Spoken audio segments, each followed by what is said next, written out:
people should have yelled if she ready to do that for the She's fraud. She used to use this building for people smuggling.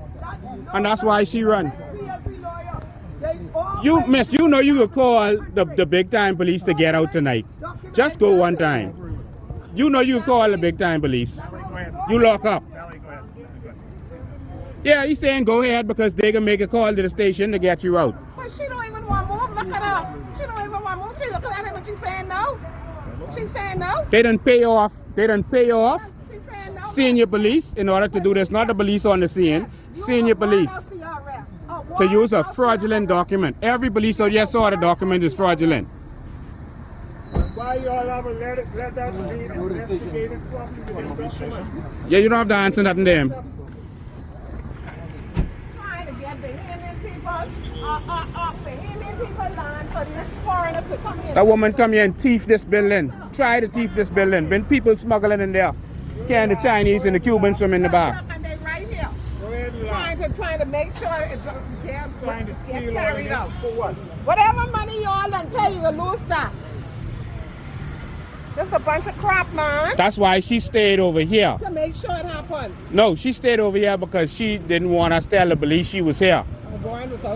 Right, that's why she stayed across here. Because if this is your building, why you ain't over there? That's why they stayed over here. See, you calling the corrupt police now? Say, get Officer Fritz. Well,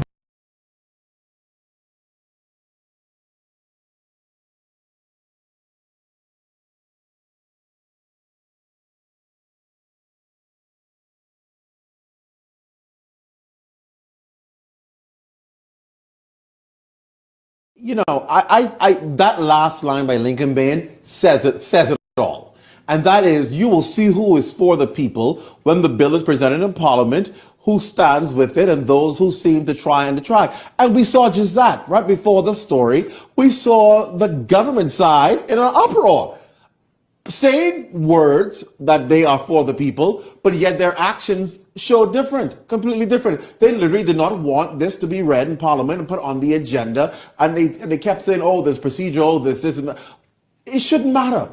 If this is something that the people have presented and say, listen, we want, they should say, listen, sir, while this may not be the right protocol or this may not be what people say we should do, the fact is that people are speaking, we've got to pay attention and hear them. But instead of saying that, they're getting literally angry at the fact that people have, for the first time in a long time, putting their actions to the work, right? Why I say that? We're always seeing people protest.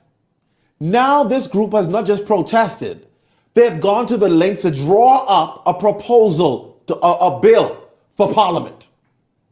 Gone to great lengths to be able to present something to Parliament. That's taking it a step further, because we normally just talk this thing. They're walking through this process to ensure that at the end of the day, they're putting actions behind their talk. And yet parliamentarians seem as if they don't want to see it come to fruition. Your take. Well, Clint, first and foremost, I mean, the whole issue of protocol, I've said in here before, and I'll say again, when it comes to the member for Bamboo Town, there's just something about the guy that's airy in my mind. I don't ever exactly trust that member wholeheartedly. That is just where I am with him. As far as Mr. Dames is concerned, you know, it's laughable when I hear Mr. Dames say that, you know, the political games of old will not be used. Well, that is exactly the political game that the Free National used, to be a wide sweeping government today. If you remember, Dr. Minnis and Frankie Campbell and all of those men could be seen when we were hoodwinked by a person that only then showed up to be a surrogate of the governing party, who led one of the greatest demonstrations. And so I don't understand what Mr. Dames' issue is with having the playbook played on him, if in fact that is what is happening. I just wanted to address those two things. We will remember that Jeffrey Lloyd, Frankie Campbell, Marvin Dames, Renwood Wells, all stood to their feet. There was a sixth person, I'm not exactly sure. It may have been Darren Enfield.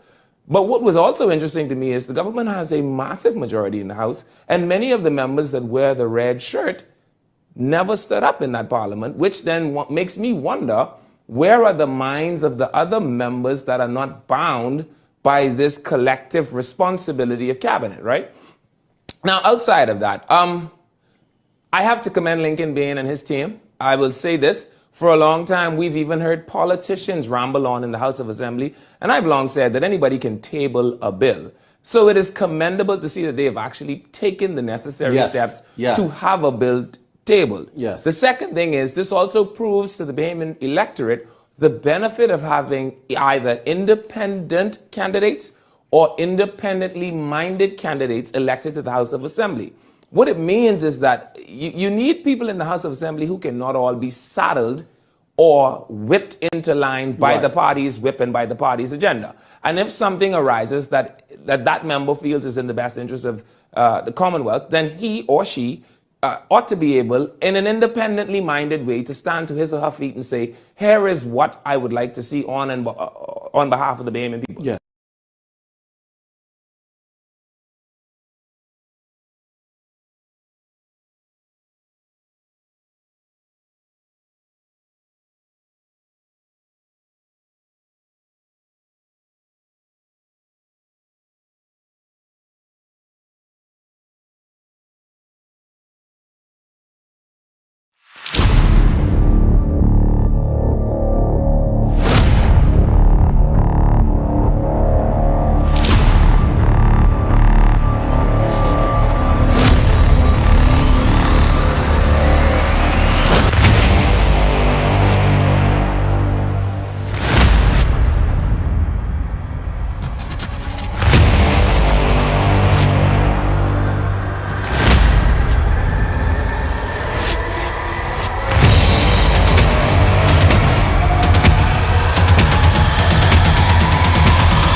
We're in government. We are the government of the day, and we will lead as we see fit. It is what it is. In a jokey town, a tree ring circus, what a bunch of... First of all, safety. You are safe because you will be engaging the tools that make yourself safe. What you just said is one of the most insanely idiotic things I have ever heard. At no point in your rambling, incoherent response were you even close to anything that could be considered a rational thought. Everyone in this room is now dumber for having listened to it. I award you no points, and may God have mercy on your soul.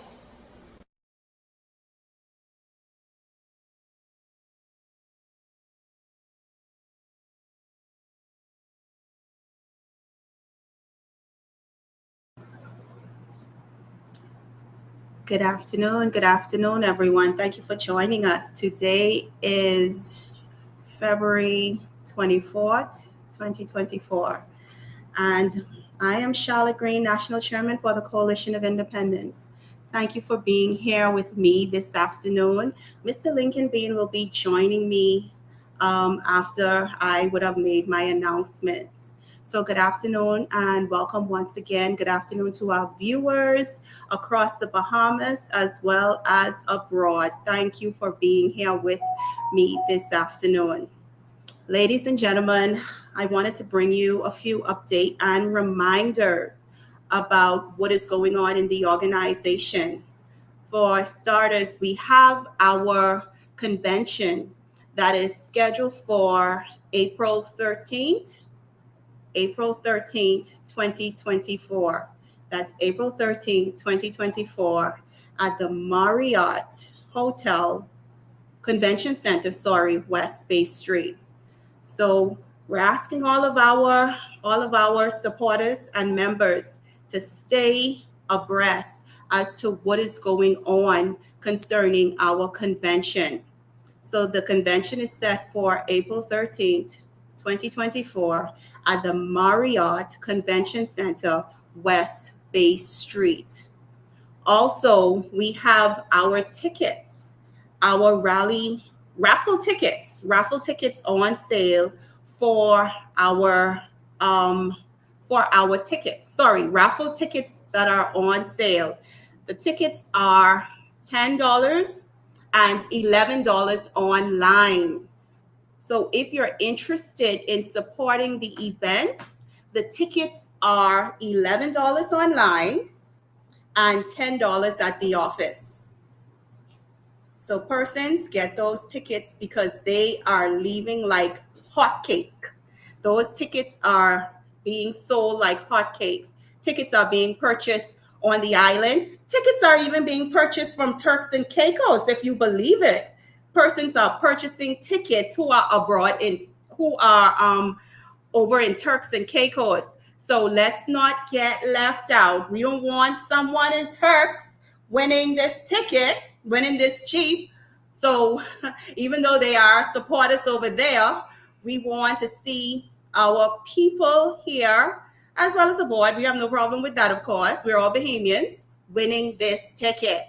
I only bought one book. I know others who have bought 3 and 4 books. So if you're interested in winning the Jeep, I advise you to come into the headquarters, or you can go online and purchase the tickets. Another update for us. This week, Thursday, we laid to rest one of our dear members. Well, she had just recently joined the organization. And let me tell you something, ladies and gentlemen, she was working. She was getting so many people converted over to the Coalition of Independence. She's was an avid supporter of this organization. And sadly, she passed on. Miss Honey was a very big supporter of the Coalition of Independence, and she will be surely missed. We attended her funeral on Thursday, and you can tell that she was loved tremendously by friends and family. She left a great legacy. Behind. So we would like to give condolences to her family once again. And we want you all to know that Honey was very, very much appreciated by the Coalition of Independence, this organization. She made this organization her party. She was a member of the Free National Movement, and she decided that it was a time for change. And she decided to convert to the Coalition of Independence because she believed in the message and she believed in the vision that the Coalition of Independence had to offer. So once again, condolences to the family of late Miss Honey, and our prayers are with you. So ladies and gentlemen, we are going to have a very, very powerful night. We are always here to be educated, to be informed, and to find out what is going on in our country. Also, I want everyone to know that after the convention, the Coalition of Independence is going to go in full gear as it relates to the building of our organization. We are going to continue with the opening of the branches on the Family Islands as well. And like we said, the doors are open. Persons who are interested in being a part of the organization, they can visit the website, sign up. You can also pay your membership online, or you can come into the headquarters, the Coalition of Independence headquarters on Pinewood Drive, Pinewood. You want to come on, you want to visit the website. The website is www.coalitionofindependence.com, where you can sign up. On the website, the Coalition of Independence website, you can also purchase the raffle tickets there as well. Persons who are interested in being a part of the branches, who are interested in being a part of the committees, you are welcome to walk into the office. We can sit down, have a conversation, and we can go from there. Also, with the convention, We are asking all of our members and our delegates, you are now receiving phone calls, so you know who you are, to make sure that your membership is up to date, that you go on the website and you see where you are as it relates to your membership. So we have something where you can go online and you can follow up with that. If you do not know how to use that site, you can always call the office at 804-4264. 804-4264. Okay? So ladies and gentlemen, another thing that I want to bring to your attention, as you are aware, we are faced with an upcoming election. We don't know exactly when this election will take place, but we do know that it is approaching, that it is right around the corner. And we want you to be a part of this historic moment, because we are going into a new Bahamas, and your vote matters, your vote counts. As a part of this country, as a Bahamian citizen, you have a civic duty. You have a civic duty to guide and direct this country in the way you want it to go. And there's an opportunity here. There's an opportunity presented for you to make that decision. We've been peddling back and forth for so long between two choices, which was not really a choice, especially if you had opportunity to vote for both parties. Well, here we are. We present ourselves. We present the visions. We present the plans. So, ladies and gentlemen, I implore you to go out and register if you have not yet registered. It is very important to be a part of that moment when it arrives. You do not want to be left out of the decision making and the way and the direction that our country needs to go in. As a Bahamian patriot, it is your duty, and it's the duty of to your country, to yourself, and to your children to register to vote. Be their voice, because they are not able to vote. So you are the voice of your children, and you are the voice of theirs. So take the time out one day, go get registered. If you do not know what you need to register, we will put the information out on the website for you, as well as the Coalition of Independence Facebook page, along with the Bahamian Evolution Facebook page. So ladies and gentlemen, once again, thank you for being here. Thank you for taking the time to, it would be a busy day. It's like I said, there are so many things that you can be doing, but you decided to be here with us today.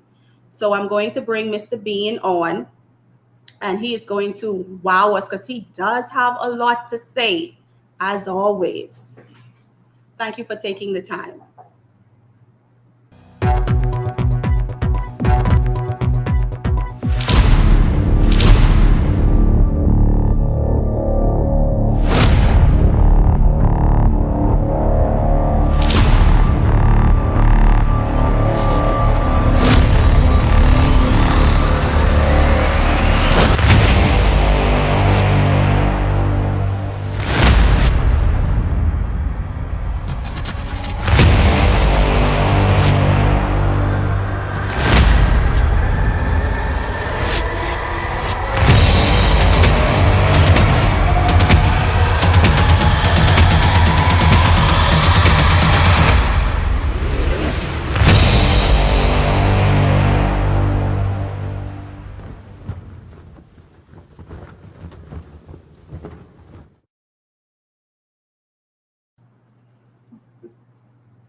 Good afternoon, Bahamas, and welcome, welcome, welcome. Thank you all for being here.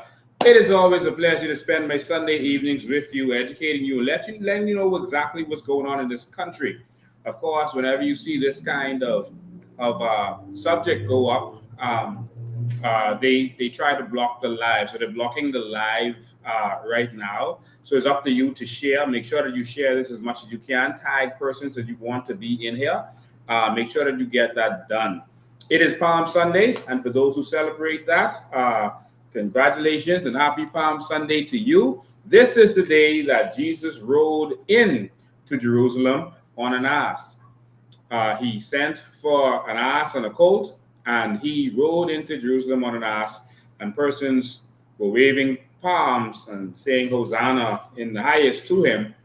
And days later, those same, those same persons were saying, crucify him, crucify him. That is how strange it is being out there in the public eye. One minute they love you, one minute they hate you. But that's really how it works. But he was doing it not to please persons, but because it was what he was born to do and because it was the right thing to do. And so I want to wish a happy Palm Sunday to all of you. We got some stuff to talk about today. You know, we are seriously concerned, even though they are trying to block who's getting this live. 99% of persons did not get a notification to say that this live was happening. So again, we're depending on you, to go in your WhatsApp group, go wherever you can to share this live to make sure persons know what's going on. So, ladies and gentlemen, I want to start this out by again giving my condolences to the family of Miss Cheryl, also known as Honey. She was an avid supporter, and we're going to continue this fight for her because we have to finish what we have started. We believe in this movement. We believe that the change is actually here, and so it's going to happen if we make it happen. And so, I have my deepest sympathies. I also want to say congratulations to Michelle Malcolm. She has left the radio station, and she has been appointed. She's been appointed. How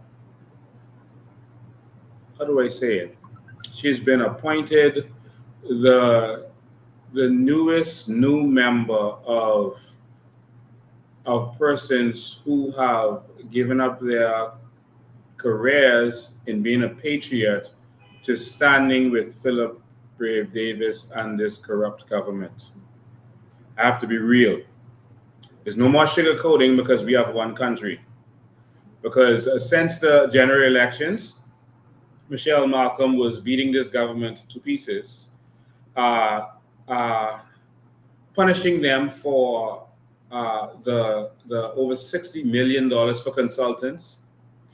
And she's been critical of them for all of the flights and trips and delegations that have been going out. And now she is one of those consultants after criticizing them. And now she is also taking trips with them. She's just come back from Italy on a trip that we paid for. I want to say that to all Bahamians that this race is given not to the swift, but to those who endure to the end. This is a serious battle and it takes serious sacrifice, and not everyone can handle this. And I'm very glad that Michelle Malcolm, who's a Bahamian, is now able to eat and feed herself.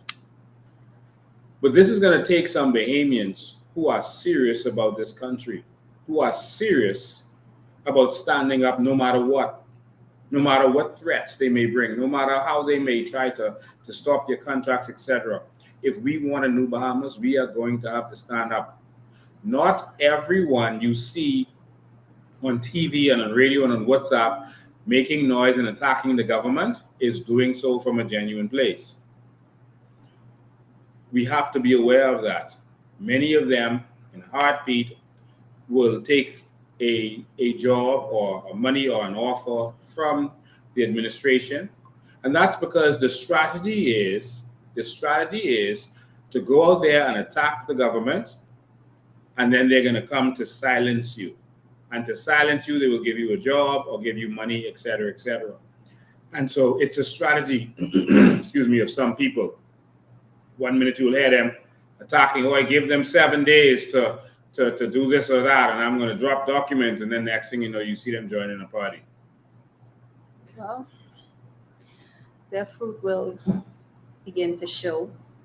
The real fruit will begin to show But the voices are starting to, the loud voices are becoming quiet and quieter. There's only a few voices that are out there still pressing forward and shouting for change. Shouting for change. Remember, many are called, but few are chosen. Yes, and even of those who are chosen, you must decide to stand strong because it is a choice. Both of us sitting in front of you right now have been made offers by the leadership, sorry, the government or the opposition. Many members of our parties they made offers constantly to sell out, but we have decided to stand strong. And so just be aware of this. I want all of our followers to be aware of what's going on. So right now, they know we are calling for everyone to get together, to join together to make this happen. So they're going to send some Trojan horses to come and join up with us. And after they join up with us, speak with us, stand strong with us, after a few months, they're going to make some kick up and say, oh, I can't be in this party, such, linking this, linking that, and cause a kick up. So people say, you know what? See, they ain't serious. See, this one was in the party and he didn't see what happened and he gone. That's a strategy. It's an old political strategy. I'm preparing you for this now. So play back the sound bite when you see what happens. It's an open party, so we have to let anybody in. But just be prepared that we're going into a battle season. And a part of their strategy is to bring persons in, to pretend to be a part of what you're doing. Like sometimes you may see someone show up on WhatsApp and they start supporting the party, and then all of a sudden they say, oh, I'm not supporting that anymore. And then they say, see, that's a COI who left. The person was never a COI. It was just someone that they sent to make them to say stuff on WhatsApp to make themselves seem like a COI supporter, and then have them for no reason turn and then go and get paid. Just a little to piggyback on what you just said. You know, that was something that actually did happen, where we had persons who came into the WhatsApp group and pretended to fight on behalf of this organization, and as well as the Bahamian people, stating that their coalition. Person isn't even a member, hardly really a supporter, only in the WhatsApp group. The minute something went left that they didn't like, all of a sudden, hell and brimstone, stone rain down on this party. But here we are, we're still standing through it all from the day of our conception. We've been pushed back. We've been met with so much force, but we are still here standing. And my fellow Bahamians, we are not going anywhere, no matter what they say, no matter what they do. We are coming for our country. We're going to the new Bahamas. So I want you all to continue being encouraged. Don't listen to the naysayers. I mean, we give them attention when it's due, but let's focus on our country and what matters most, Bahamians. And again, I like to address when our followers have something that they see and they start sending me messages, asking me questions. I then bring it on the live so that a lot of people can hear my answer, so it could benefit a lot of people at one time instead of me answering one to hundreds of people. So a lot of people were sending me this video by Cassius Stewart saying that he was removed from Beyond the Headlines as a contributor there. And that it's the PLP going after him for standing up for the Bahamian people.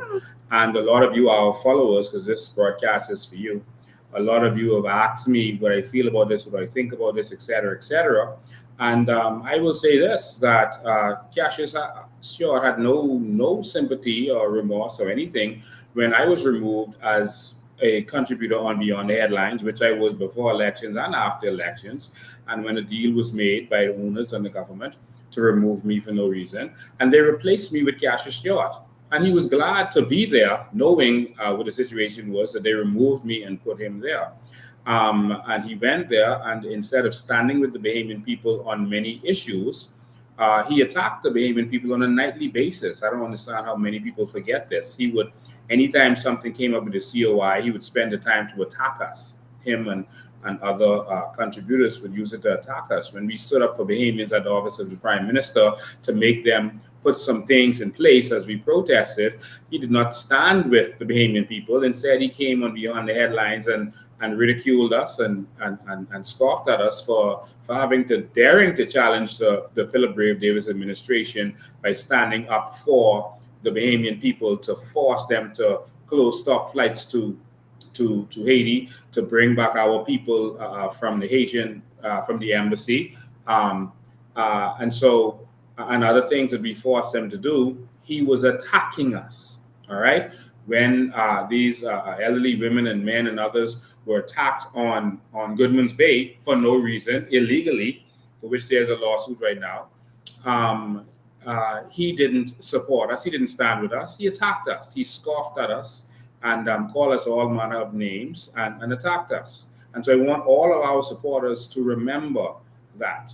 All right, it's not that you going after someone when they're down. I just want to make sure that you don't fall for the tricks. All right, I want you to notice that not one PLP troll is attacking him in what he is saying about PLP now. That means that this is a part of their plan, that they are doing this to try to make him seem like public enemy number one, and this happened because he was standing up for the people. No.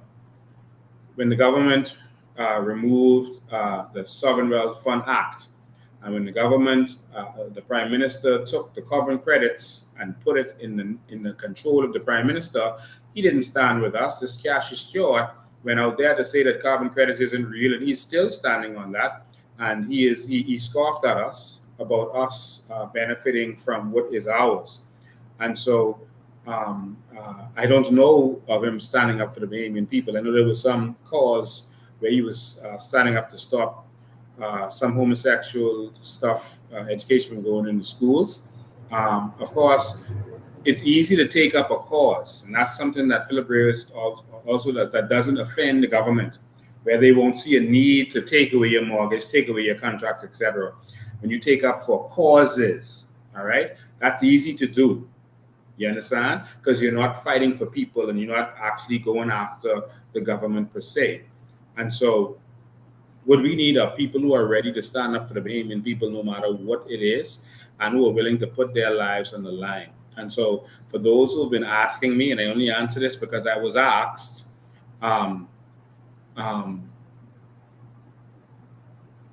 he knows how it goes because he got there because of how it goes.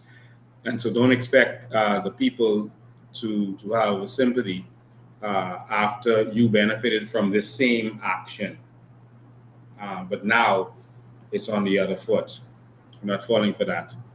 And so we just wanted to make that clear for those who've been asking me. That's my stance. I think it's wrong. All of the anytime someone is victimized, but I do not believe that is what this is. I believe this is like the fake arrest that they did to Rintia Komalafe when they were trying to build up her status to split the third party votes. I don't believe that this is real or genuine. I had a good talk with Shanique Miller, and Shanique Miller said she had nothing to do with it. This was a surprise to her, and that's that. But it came down from Adrian Fox, who is Cash's cousin, and Sabas. All right? And I'll leave that right there. There's more I know, but I'm going to leave that. All right? And so, ladies and gentlemen, I want to have a conversation today about corruption in the police. You saw last week the police coming to Warren Arena's building on West Bay Street. This is a building that, for full disclosure, I partnered with him on this building. But he has the papers for this building. You had a white lady from France who had taken this building over, had no papers, and was trying to steal this building from him. When he realized what was going on, he came to take his building back. They were using the building for all manner of unscrupulous things. And there's this other man who was, I guess he's partnering with her because he says he gave her a mortgage for the building, gave her money for the building. And his name is Lee Rodney. And I want to have a conversation to you today about this because so many Bahamians are going through this that it's mind-boggling. There are Bahamians who are being victimized by police in this country who are on the take. police officers who will go and do the bidding for a few dollars. And see, when it's a rogue police officer that does this, that's a rogue police officer. But when it's police headquarters, when it's the upper echelon of the police force doing this, your country is in trouble.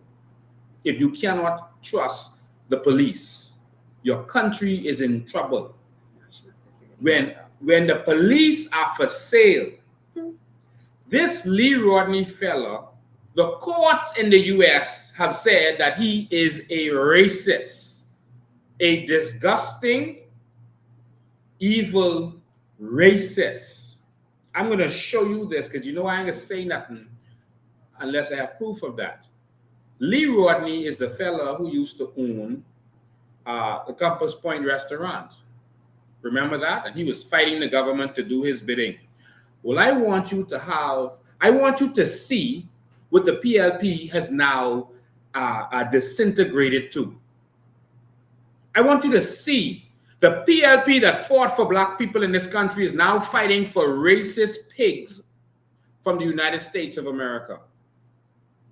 So Lyndon Pindling would roll over in his grave if he sees who Brave Davis is fighting for. And don't say that this ain't the PLP, because you remember I showed you where I put the document. I showed you the letter which had the names of Michael Barnaby, and Arnold Forbes on it. Michael Barnaby and Arnold Forbes, who both of whom I spoke to, and Michael Barnaby assured me, said, Lincoln, I would never do something like this. My name should not be on that document. And so he asked me when I come back on live to let the Bahamian people know that he would not participate in this thing with these kinds of disgusting people. All right? He wanted me to tell the Bahamian people that he personally had nothing to do with that. And his name should not be on that document. That left us with Arnold Forbes. Sorry, we're doing all this construction in front of you, trying to make sure we maintain our power. And again, it's a document here. All right, let's have this conversation today. And right there is Michael Barnaby and Arnold Forbes. Michael Barnaby said, don't mix him up. He would never do that. So please exclude him. Arnold Forbes basically is saying, man, Lincoln, you know when you get instructions from the people up top, you know how it is. That's Arnold Forbes' words. All right? So in other words, this comes from. All right? So our country is compromised and we are a nation for sale again. Our nation has always been for sale, Lincoln. So we're now talking about a racist, an evil racist that the PLP is working for at his bidding. So I'm going to show you court documents of this racist person that the courts in the United States had nothing positive to say about him. All right? And so I'm just lining this up for you. Yeah, just lining this up for you. And then I'm going to share the screen. This man is called Lee Rodney. And staff at the Compass Point, you all can tell us a little bit more about Lee Rodney and your experience with him. Because I've had some conversations with staff from who previously worked at Compass Point. But let me show you something about this Lee Rodney person. All right, let me see. I should read and let me see what I should read to you first. Lee Rodney in court documents. Let me read a Tribune article first. No, or should I just go to the court documents? Let me go to the Tribune article. No, I'm going to go to the court documents first. But this is a little article about the court documents. Just waiting for it to come up. Let's give it one sec. Lee Rodney has a company that they manufacture plastic. in Michigan. And at one point, he told his workers, mostly black workers, that's Michigan, by the way, Detroit, all right? And he told his workers, if you don't like what I doing to you, you could go back to picking cotton. In America. All right? And he was sued. Darrell Hall, a black warehouse worker for Detroit Forming Inc., that's Lee Rodney's company in the US, will have his day in court after the Michigan Court of Appeals reversed the lower court's ruling on his race discrimination case. Hall testified that company owner Lee Rodney told workers at a shift meeting that if they didn't like the way he ran the company, they could go back and pick cotton. That's what he said to black people. Watch, it gets worse. Hall also said Rodney once told his dog to sick him, saying the dog was trained to bite black men. The dog did, in fact, try to bite Hall. Rodney said the incident was just a joke he made because, in his experience, black people are more afraid of dogs than white people are, and this was a discussed fact. Now, wait to hear where he say this fact was discussed. Wait for it. I get to that in the court documents. Later, a warehouse supervisor positioned opened up, and Hall and several other employees interviewed for the job. The applicants were gathered outside the interview room when the first candidate, Mark Gilden, was called in to meet with the management. Hall, another applicant, overheard Gilden, who is white, say he refused to take orders from a black man. Gilden got the job. When Hall protested, pointing out that he had more seniority, a manager told him seniority don't mean nothing. While questions remain as to whether some of the incidents fell outside the 3-year statute of limitations for discrimination cases, the evidence was compelling enough for the appellate court to send it to trial. They sent this to trial for him being a racist. This is Lee Rodney, who is living in the Bahamas, who has the police force in this country, Brave Davis them, wrapped around his little finger. All right? Let's go to the court documents. Let's go straight to the court documents one time. I think this is it. Is this it? That's probably it. Yeah, this is it. All right. So this is Darrell Hall. He's a black American against Detroit Forming Inc. Defendant appellee. All right. So and these are judges for Carium. In this racial discrimination case, you see, we get the dregs of society. Criminals who rob the bank and they want to escape, they go to Mexico or the Bahamas.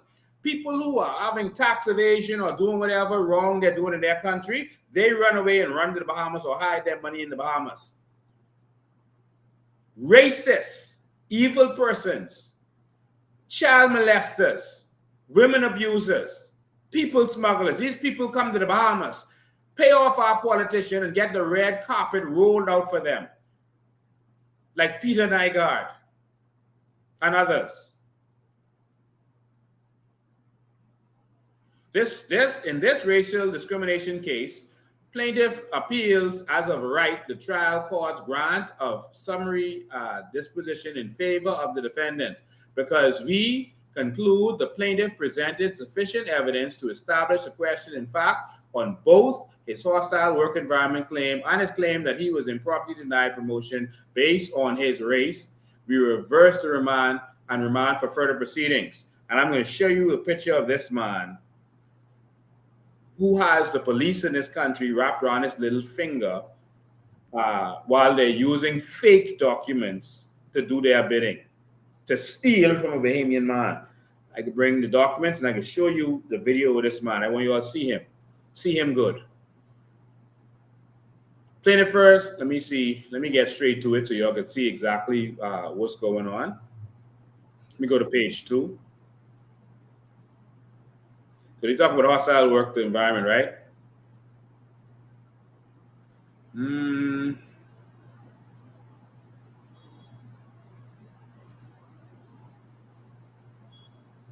Okay. Okay, let's go down here.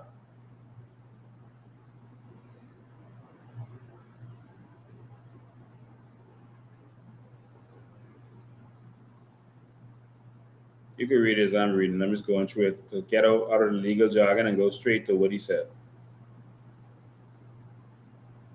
Okay, I'll start from here. The plaintiff testified. I'm right here. If you can see this, if you're following. The plaintiff testified at his disposition that he attended a shift meeting in 2002 or 2003 where Lee Rodney, who is a defendant's owner, defendant meaning the company, he owns the company, told employees that if they didn't like the way he ran the company, they could go back and pick cotton. Plaintiffs also testified about a dog incident which occurred in 2004. He said that he had just entered the office to make some copies. All right? And when I went in the front office, we went in the office to make copies. When I went in the front office, Don Meade was sitting to my right, and Lee Rodney, that's the man who got our police force in his control right now, the racist man. And Lee Rodney and his dog was in the other section of the front office. When I came in the office, Lee Rodney's dog was on top of him. He had a chain in his hand. Lee pointed at me and told his dog to sick me. I was a black man. All right? So in other words, sick him. He's a black man. He said he trained black dogs to bite. He trained black dogs to bite black men. When I went into another section of the office, the dog came and tried to bite me. This the man that the police was out there trying to take this building from a black family with false documents. And I can show you the documents too. With false documents. A man who, this is a court case, who they said trained his dogs to bite black men and had his dog to attack. All right? Page is this. I missed something. I want to make sure I get. Anyway, I'll just keep going. All right? Rodney testified that he made the statement as a joke. Of course, when you come to court, you can say, yeah, I was joking. But you sick your dog on the man. Is that a joke? In response to plaintiff's reaction to seeing the dog, he further testified that it was his experience that black people, you all listen carefully, it was his experience that black people are more afraid of dogs than white people. And that was a discussed fact amongst people at his home in the Bahamas. Jesus. Now, which one of y'all workers at Compass Point? Or which one of y'all police officers who clearly are part of his Tantan Makut because he paying y'all to do his dirt? And I can let y'all see all those corrupt police officers who came out to do his dirt for this racist pig. He said black people are more of, he said it was his experience. And he could only get his experience in the Bahamas if he probably sick some dogs on some of y'all. Who in the Bahamas discussing this with him? Black people are more afraid of dogs than white people. And that was a discussed fact among people in his home in the Bahamas. This, according to Rodney, his remarks was merely a joking reference to the plaintiff's unreasonable reaction to seeing the dog. However, so jokingly, if you have a big dog in an office and someone walk in their office, their workplace, and see the big dog, and they probably are startled, you're gonna say, "Get him, he's a black man." Go bite him, and then let the dog chase him into a corner. This is the man who Assistant Commissioner of Police Thompson, who we now consider because of his actions a corrupt police officer, is working for, who came out there and worked on his behalf. This is who Arnold Forbes and Philip Brave Davis and the PLP are working for. This is who our court system is working for. This is why Bahamians can't get anywhere in our country, because everyone can come here and abuse Bahamians and treat us like dogs. And everyone is okay with it. Until it's them. Until it's them. So we go just piggybacking, going right back to the Cassius situation. Everyone is okay with a Bahamian being treated a certain way until it's them. And eventually, the chickens comes home to roost.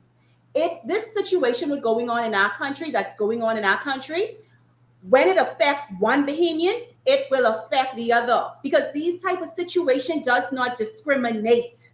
It does not discriminate.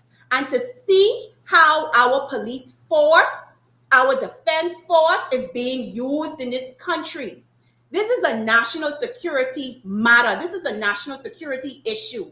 If we cannot trust our police officers, we are doomed in this country. We are doomed to watch and to witness, to hear the police officers, defense force officers go into a home that they know they were not supposed to go in, with children and senior citizens kicking down the door, destroying furniture. They were carrying on like mafias. Police was even out there smoking weed while they were holding guns, loaded firearms. But yet, our commissioner of police wants us to have a friendly relationship with these corrupt men and women in uniform. Remember, everything rises and falls on leadership. Leadership. They treated those families worse than dogs. To date, right now, all of their possessions are on the side of the street or in the trash. Yet, this is not the right residence. This is not the right house, and we know it. You see, when you speak out and you speak truth, these politicians, they go and run to CDU, they go and run to CID, and they scream libel. But let me tell you something. The truth is coming out, and it is going to be spoken. And you're going to come after me for speaking the truth, and you're not going to shut me up. To our commissioner of police, we need you to get it right. The safety of not just today, but our generation, we putting in your hands.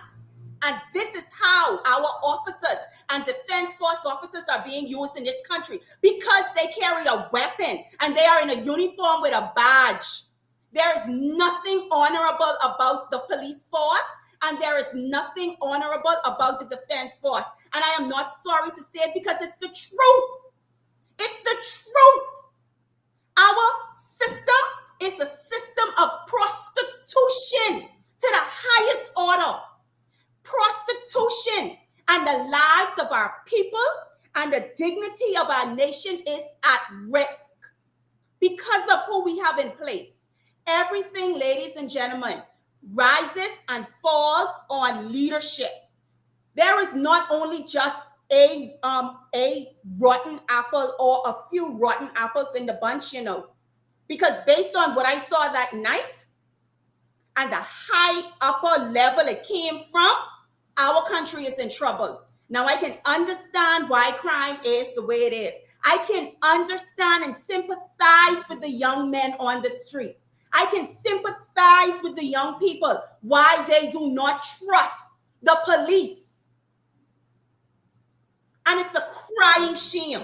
How are we allowing foreigners to come through the back door? We are allowing foreigners to come through the front door with money and treating our people, throwing our people on the street. And this isn't the first family that this has happened to.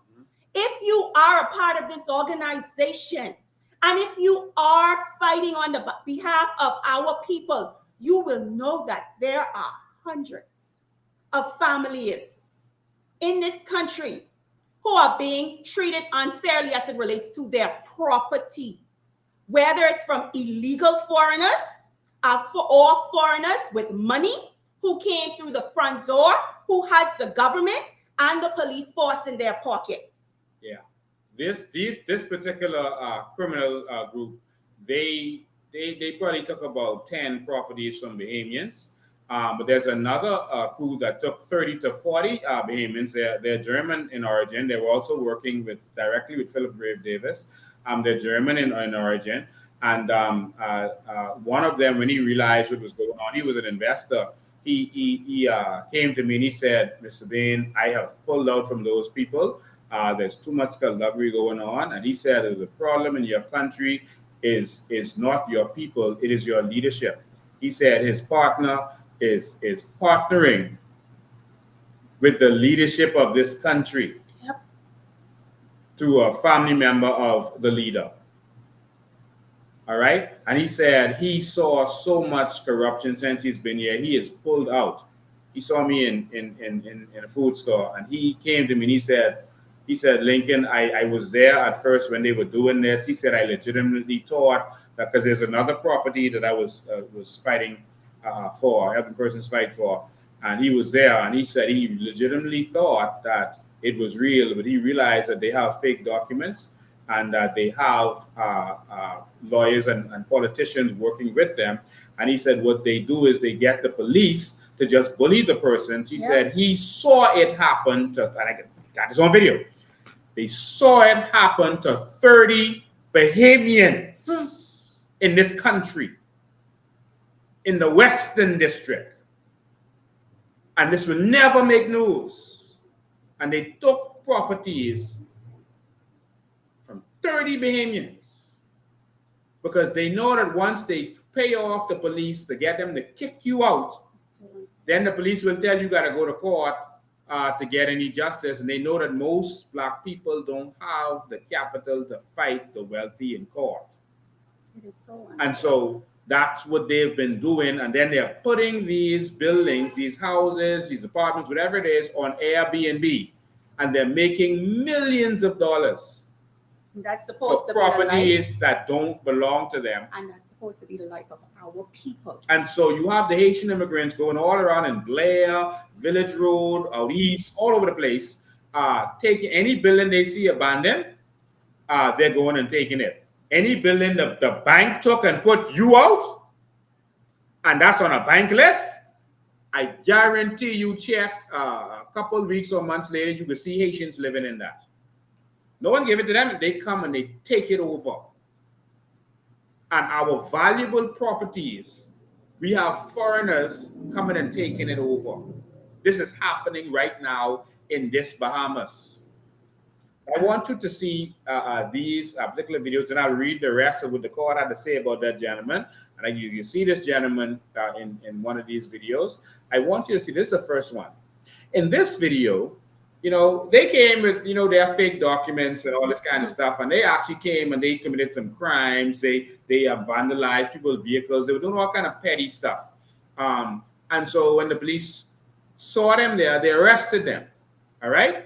But you could see he was making his calls, whoever. They arrested the woman who had done the dirt with, you know, fake document stuff. And again, I have all the documents I can show you. And they arrested them. And, you know, they ain't spent not a minute. They carried them to the station. And when the police, the honest police who was there, who arrested them, caught them in their skullduggery, arrested them and carried them from there. Well, one. Carried them from there. Another call came in, let them go. When you have police headquarters doing this, None. And so what they do, send back an assistant commissioner of police. let me start with another video first so you can see where this came from. So first off, this was like a week or so before this video that you're going to see now. And it had happened before, because the week before that, they had brought Inspector Carroll, that's the white police officer. And when he saw the papers, he said, no. He told the white woman them, he said that this is the wrong building. I cannot serve or enforce nothing because this is the wrong building. All right. And before him, the same thing happened with someone else, and it was Inspector Carroll. Pierre came. All right. That's Chief Superintendent Pierre. He came with a bailiff. And the bailiff was being shady, which shows me that the bailiff had to be complicit. The bailiff showed me the documents. When I tell him to read the document, he folded up. He didn't want me to read it. He didn't want me to look at it. And so I got a little passionate in this video, so please forgive me. But I hate to see Bahamians being abused like this. And maybe I might be like Moses, who had killed the overseer who touched one of his people. So I'm going to get passionate in this, but please forgive me. The passion God put inside me is to fight for the Bahamian people. So please excuse me. But watch this. They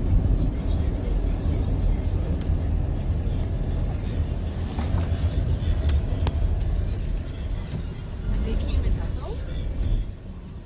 Why don't they just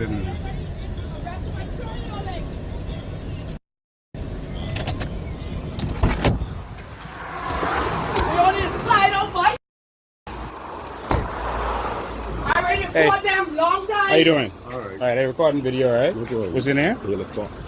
And why you here? I am the bailiff with the Supreme Court. Okay. Executing the eviction with the writ of possession, as well as the court order from the Supreme Court.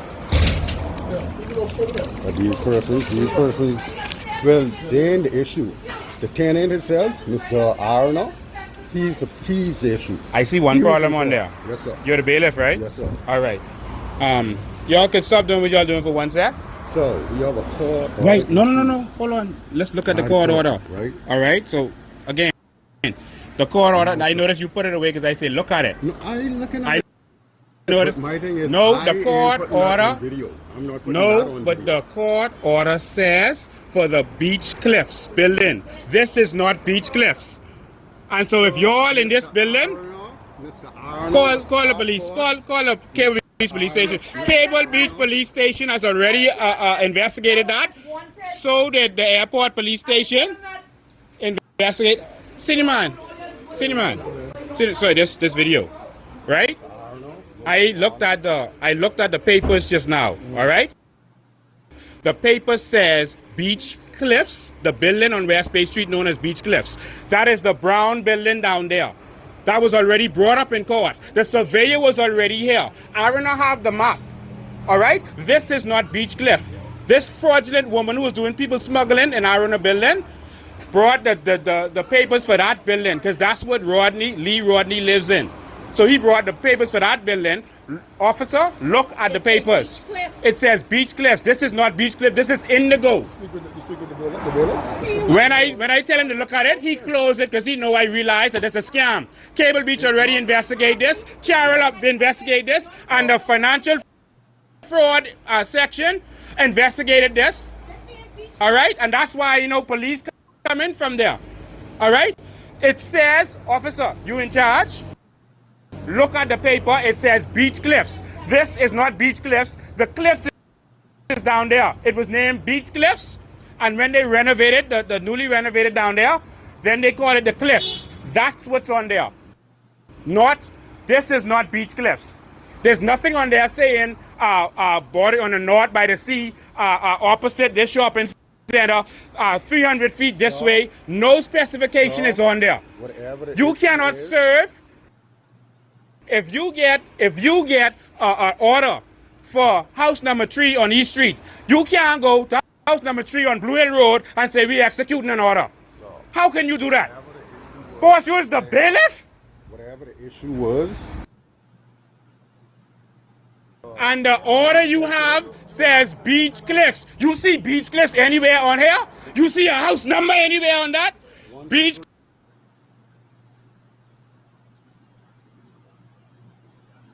You know that. Officer, they out of order. This is why we. So, ladies and gentlemen, notice he keep folding up the document. You don't want us to see the document. We demanded that he let the police officer look at the document at this point, and of course that's not what he wanted to do. But we forced him to let the police look at it, and they did in the Haitian village. They couldn't evict them because their names was in there. That's him, and that's him.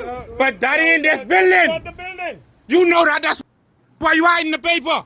I'm not hiding. Give me the paper. Give me the paper. Where the other one? I live here. No. And you ain't evicting me and my name on that. Where the paper? No. Get the paper. I need to show the police it. Because it's them who got to enforce it. That's garbage. This is not the Beach Cliffs. And the judge told them, if that is not the right building, it cannot be enforced. They told them that. And they send the surveyor. She keep going to different offices and different things to try to enforce this garbage. They want to sell this for $5.5 million. So they paying off people. We was right in their head and bring the white boys here. Want to sell the building they don't own. And brought fraudulent documents. Officer, look at the paper. He fold up because I tell him look at the name on it. Officer, look at that. No, not the name. Look at where. Look at where. Beach Cliffs, West Bay Street. No other definition. And the judge told them if they put that through like that, it cannot be enforced if that's the wrong building. This building is not the Beach Cliffs. Where it is? No, I just wanted the order because he didn't want to show it to the police. Officer, and I doing this on camera because everyone can see this tomorrow. Everyone can see this bailiff and his crookedness. Officer, you saw it just now. That is not this building. The Cliffs, if you walk with me, I will show you where the Cliffs is. The name on the building. See your boss? See the plans here? The surveyor, the court-ordered surveyor was here. This is the Cliffs here. And this where we is now. And your document saying 4 buildings. Four houses. It says 4 houses. You see that on here? This ain't no house. How the hell you gonna do an eviction order on 4 houses and ain't no house here? Ain't no houses. Even ain't no houses here. Officer, houses number 1, 2, 3, and 4. You see any house here? Find your houses. I didn't do a whole live for this and show the whole Bahamas. Let walk with me down there and I will show you where it is. And so, ladies and gentlemen, Chief Superintendent Pierre walked with us. We showed him where the Cliffs was. He turned to the bailiff and he told the bailiff, this is clearly not the building. And so basically what happened was these scoundrels do not have paperwork for this building. So they took paperwork from another building to try to pass it off as this building. That's what appears to be going on. And the only reason I'm talking about this is because the police came there and did such a blatant act publicly in front of everybody and tried to bring embarrassment. There was also a situation where they actually had a news story, an on-news story, where they put a fake story out there, said that Arno was squatting and I was squatting. And the reporter said in the story that she spoke to the police and the police told her that was not true, that is totally false. Yet she still put the story because obviously they were paid to put that story out there to bring embarrassment. Which story? Which That was our news. They need to be sued. That was our news. They need to be sued. Lincoln, these agencies in this country, these particular system, these agencies need to be sued. They need to be called out. They need to be dragged and they need to be embarrassed. Because what they're doing to people, these are people, human beings, Bahamians who live in this country. Bahamians are not foreigners. And the way this system is treating the people, the voting, tax-paying populace in this country is unacceptable. And I am calling on Bahamians for y'all to stand up. Because one, if something affects one, especially as it relates to the system, it affects us all. Because this type of treatment, like I said, there is no discrimination. All right, let's keep going. All right, so watch this other video. So that was before. They were trying to find this scoundrel after that. And the police came and they found her. And she was arrested, but she wasn't even touched. Watch this one. Yeah, she ran my car. That's attempted murder. And threatened to kill her. For nothing. No, because she. How many people should have yelled? So she rather than do that for the She's fraud. She used to use this building for people smuggling. And that's why she run. You, miss, you know you could call the big time police to get out tonight. Just go one time. You know you call the big time police. You lock up. Yeah, he's saying go ahead because they can make a call to the station to get you out. In the background is Lee Rodney. When the police came to lock the lady up, they didn't pay off. They didn't pay off senior police in order to do this. Not the police on the scene. Senior police to use a fraudulent document. Every police who just saw the document is fraudulent. Why y'all ever let that be investigated properly? Yeah, you don't have to answer nothing to him. This country needs real leaders.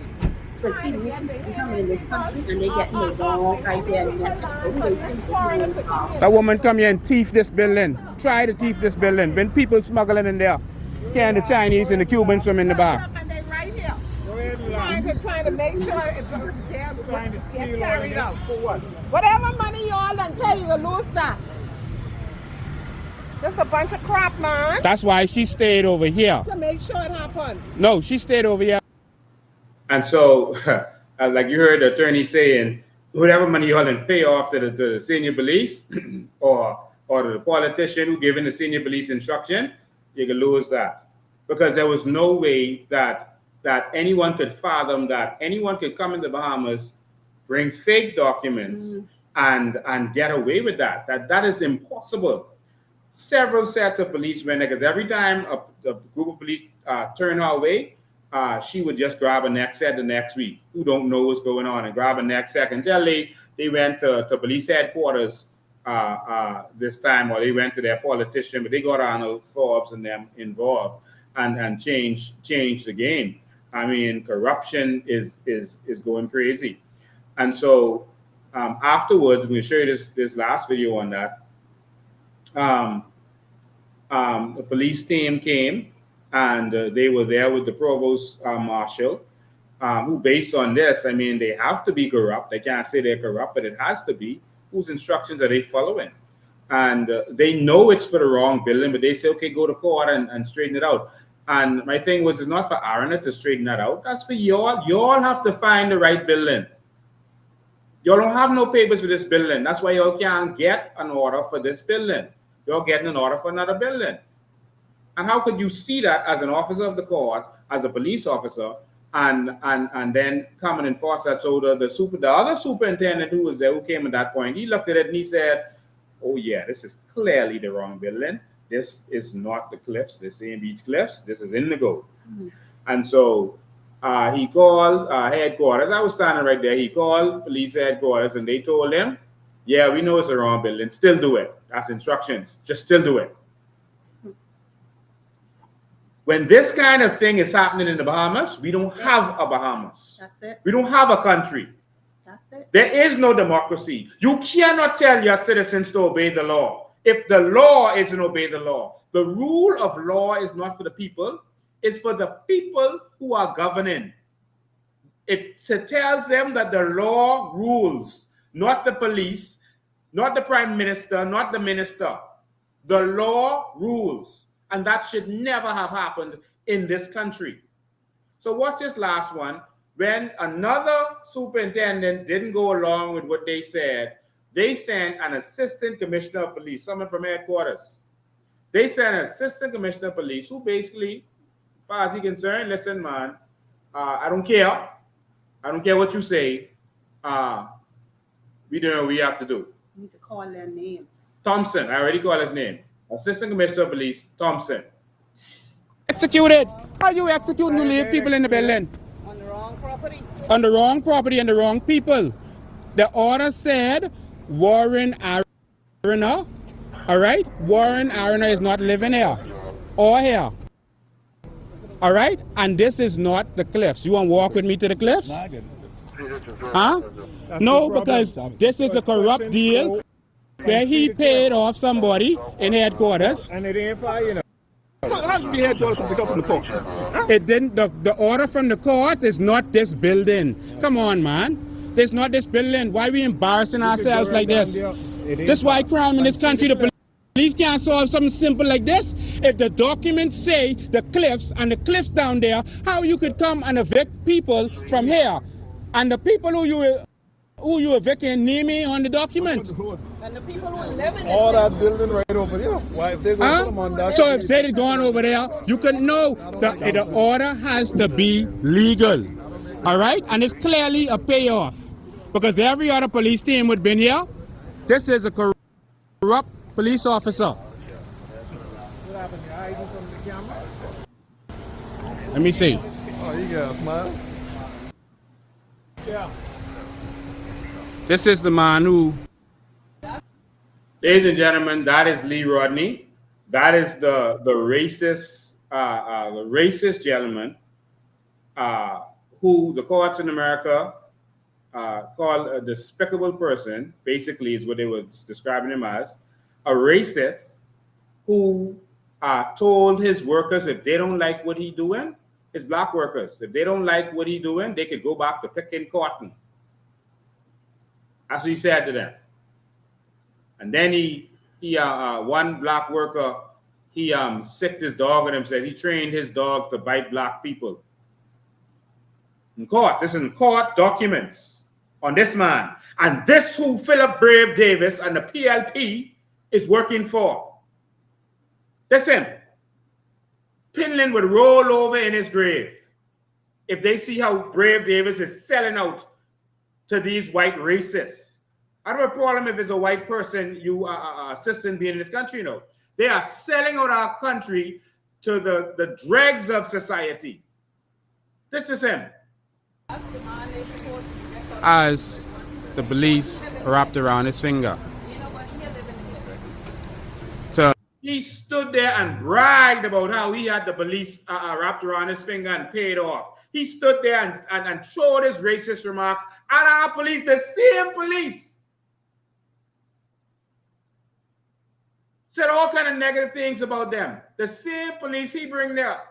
And the reason he was saying it, Lincoln, because his expectation was for those officers to arrest the persons who are actually in the building. So by what he was saying, the officers were not following instructions. They were not following his instructions.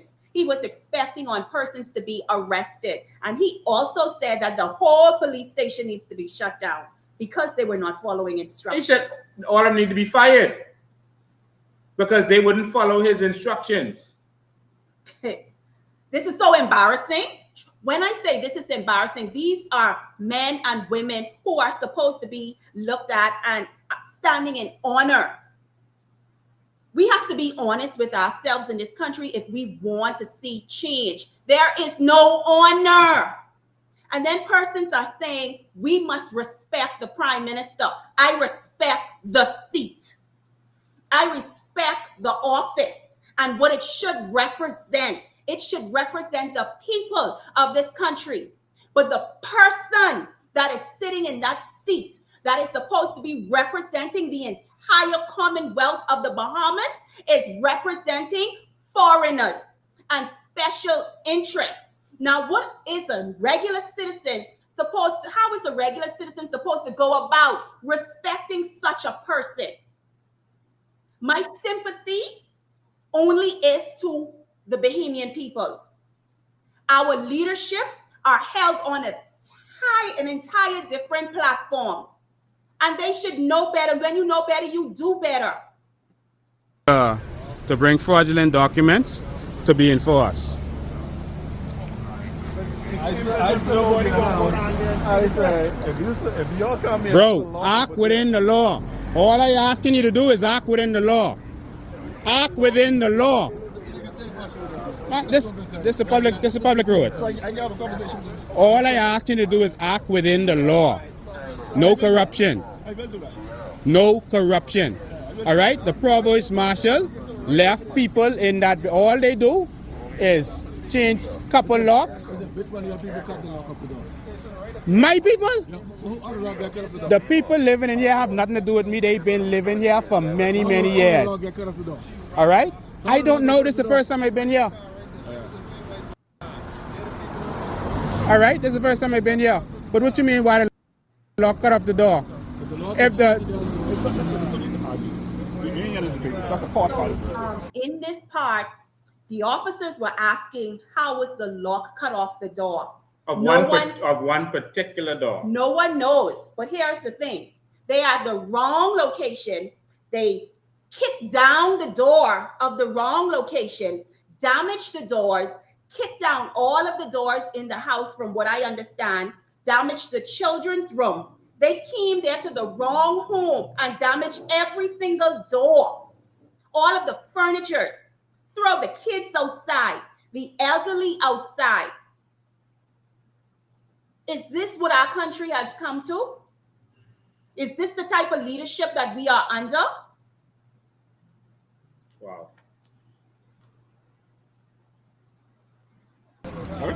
That is a civil matter, and the problem is no.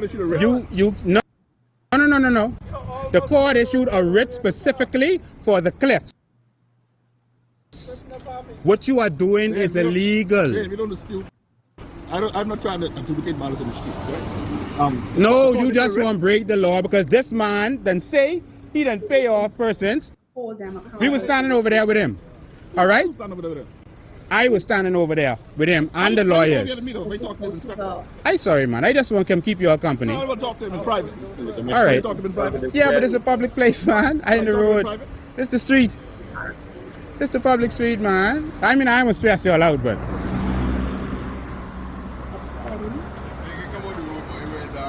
Oh, thank you, bro. You ever see any criminal acts like this? But the provost marshal, I mean, I've never seen nothing criminal like this. Never. So that's some of the police officers. All the police officers there weren't corrupt. That's some of the police officers there asking me to come on the road because the country needs me. So all of the police did not agree to what was going on, and they sent an assistant commissioner of police from headquarters in order to carry out this illegal act. And as you can see in this freeze frame, that's Inspector Carroll in the thing. I'm looking perplexed. He seemed to be very disturbed on this day, to be honest with you, because they were doing this. You know, he had already went through this with that woman and told her that this ain't the building, this can't happen. And he wasn't taking no part of it. So for this to come back and to see some other corrupt police officer do something different, as you can see, even Carroll, when he wasn't saying a word, was very disturbed at what was going on, you know. Lincoln, it was so hard for me to control my emotions. I witnessed as children and a teenage young girl was being put out of their living accommodations, knowing that the location was the wrong address. They were crying. These are our children, our Bahamian children, our Bahamian citizen. If I was angry, yes, I was angry, and I will continue to be an angry woman for my country until our country is restored. I will continue fighting for this country. The senior, the husband and the wife, the two elderly couple, I think one is a pastor. Yes. They had to sleep in the parking lot in Wendy's. And you expect me not to be angry one day if we live long enough? One day, Bahamians, if you live long enough, if we live long enough, we too will see old age.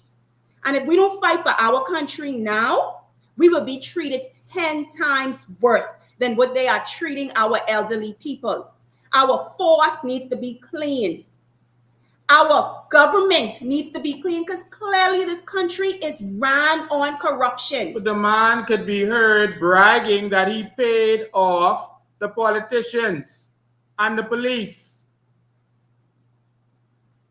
The racist dog. For some of you who've just tuned in, we read court documents to show who this man was, and that this the court documents here that showed exactly the disgusting way he treated staff in the United States of America, telling them that if they don't like how he treated them, they go back to picking cotton. He sicked his dog on a gentleman, saying he trained his black dogs to bite black men, and had his dog go after one of his staff. Says Rod, he testified after that when he go in the court and I in trouble. So he said, "Man, I was joking. I put the dog on him. I was joking with the dog thing. You don't joke with people's lives like that." And so here, he further testified that it was his experience that black people are more afraid of dogs than white people, and that this was a discussed fact amongst people at his home in the Bahamas. Thus, according to Rodney, his remark was merely a joking reference to plaintiff's unreasonable reaction to seeing the dog. Unreasonable. However, based on this incident and Rodney's this is what the court is saying now. However, based on Rodney's incident and Rodney's testimony concerning his beliefs about black people, a reasonable jury could conclude that Rodney deliberately acted with the intent to humiliate and intimidate the plaintiff. Further, a reasonable jury could conclude that this incident, in conjunction with picking cotton reference, is indicative of Rodney's general attitude towards black people, with black employees, and how he treated them.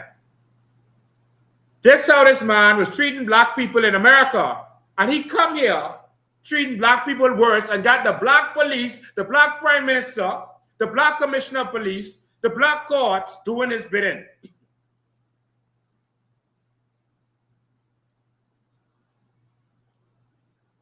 Now, the court only gave an order, which they did nothing wrong by giving the order. But the order is for a different building because he don't own this building. He bring documents for a different building and pass it off as this one. It says, hence, a reasonable jury could conclude that the defendant created a hostile work environment for the plaintiff that adversely affected his work performance, etc., etc. The plaintiff presented sufficient evidence to create a question of fact on his claim that he was not promoted because of his race. Proof of discriminatory treatment in violation of the Civil Rights Act may be established by direct evidence or by indirect or circumstantial evidence. Where there is direct evidence of unlawful discrimination, it is unnecessary to engage in a burden-shifting analysis. Direct evidence is evidence that, if believed, requires the conclusion that unlawful discrimination was at least a motivating factor in the employer's actions. However, where the adverse employment decision could have been based on both legitimate and legally impermissible reasons, a plaintiff in a direct evidence case must prove that he or she was qualified, etc., etc. All right? They talk about the comment of refuse to take orders from a black man and all this other stuff that went down. This is a racist pig. I'm not going to say this any differently. Please excuse me. Because when my people are being treated like dogs in their own country by their black government, who's supposed to look out for the black people, this is what angers me more than anything else.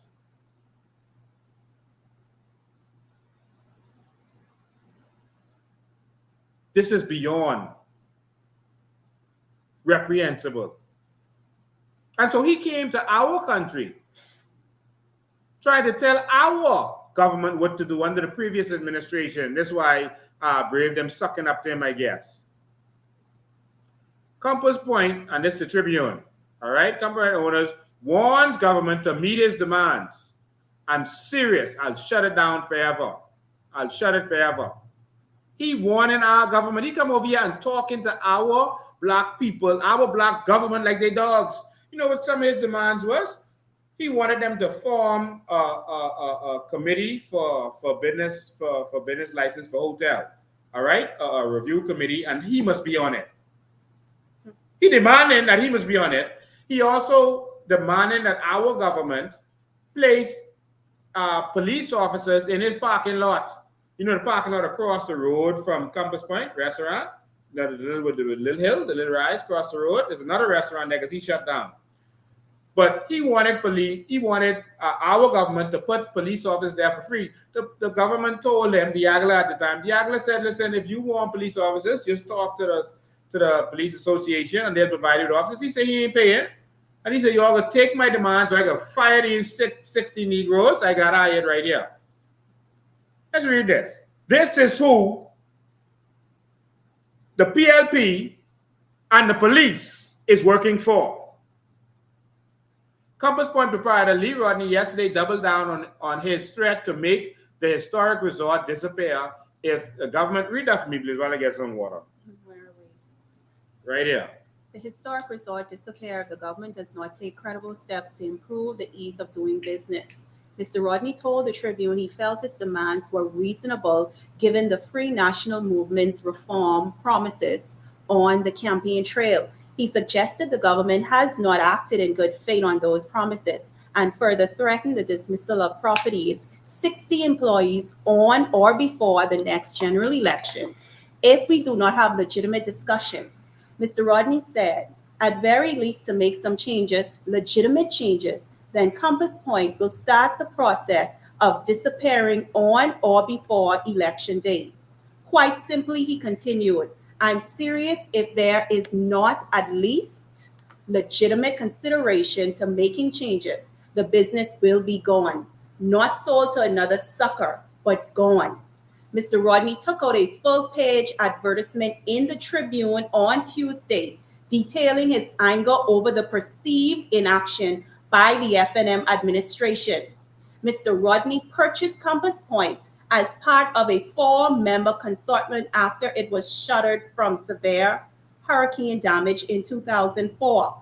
The ad details an appeal for the establishment of a small group to compile recommendations for amendments to existing laws and regulations, with the inclusion of Mr. Rodney as a participant alongside a government representative as its chair.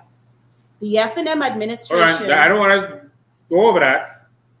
So, in other words, he wanted recommendations for amendments to existing laws and regulations with inclusion of Mr. Rodney as a participant alongside a government representative as his chair. So in other words, you put me on this board, I come in and I take in control because you're all just black people who don't have no sense, and I got to be on this board to deal with hotels. This is the man coming to our country and telling the government. And this is who Philip Brave Davis running behind. You see that? He making demands. He coming here and treating us like Negroes on the slave plantation. And they will sell their soul for $1. Philip Brave Davis is like Stephen from Django, sucking up to this racist. Guess what he was demanding of our government? So while the Aguilar stood up to him, Philip Brave Davis is cowering to him.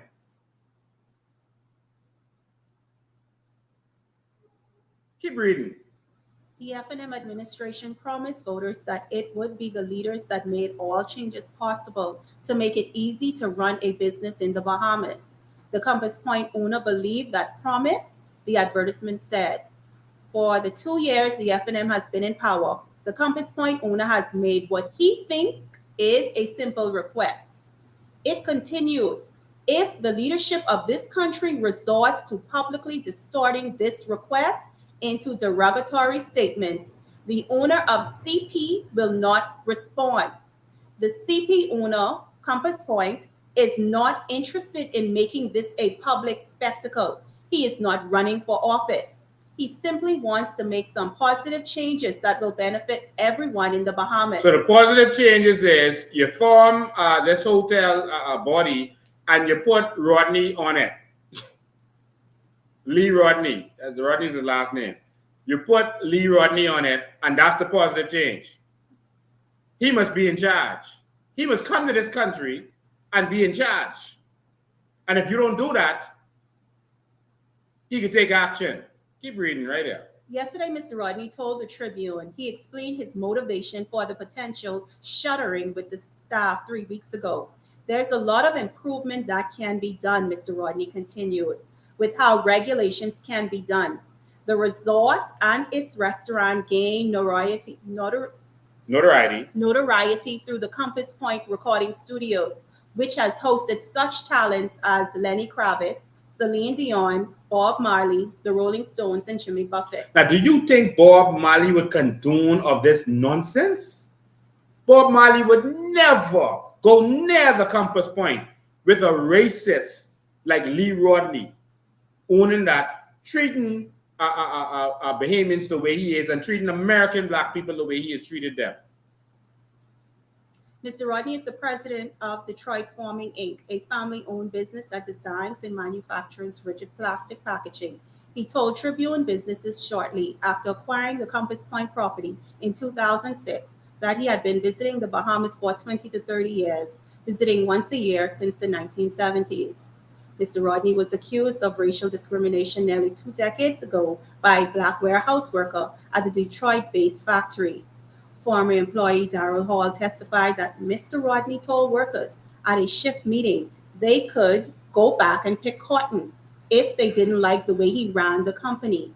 The Michigan Court of Appeals felt the evidence was compelling enough to send the case to trial. However, Mr. Rodney said the claims leveled by a former friend were ultimately dropped. Mr. Hall also claimed Mr. Rodney said his dog had been trained to bite black men. Yesterday, Mr. Rodney explained to the Tribune that he was being sarcastic at the time and making a joke that referred to the racist generalization that black people were more afraid of dogs than white people. He noted it was a phenomenon commonly discussed in the Bahamas and widely held to be true. However, it was poorly received and used as evidence to bolster Mr. Hall's claim. He was denied a promotion due to his skin color. I thought he was my friend, Mr. Rodney said. I had worked with him for more than some 15 years. We loaded trucks together. He was being recommended to me for termination for doing a poor job. I was trying to meet with him to discuss how severe the claims against him were. Damn lying, trying to backpedal. Let me go back to this. There's something else I want to pluck out here. I want to see what he had to say when they said that statement about him. Let me see.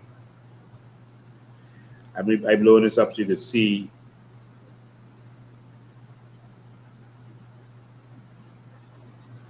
Right here. When they confronted Rodney about the racist remark, this is what Rodney had to say. He said, well, I have, if this is a racist remark, I'll stand by it in court.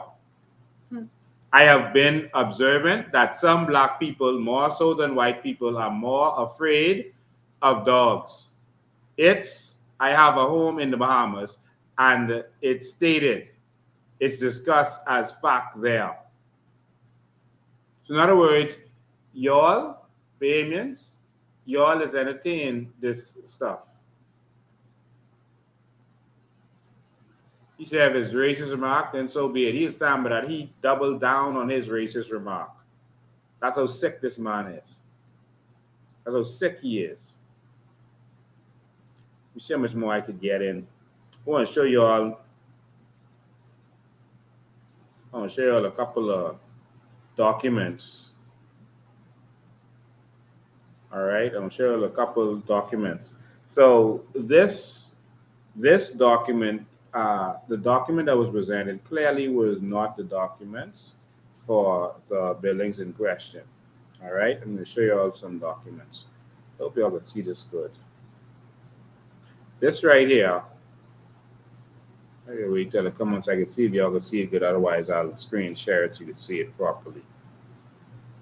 All right, let me see how that look on the screen. Well, I think I better screen share it. Yeah, you can't see that really too good.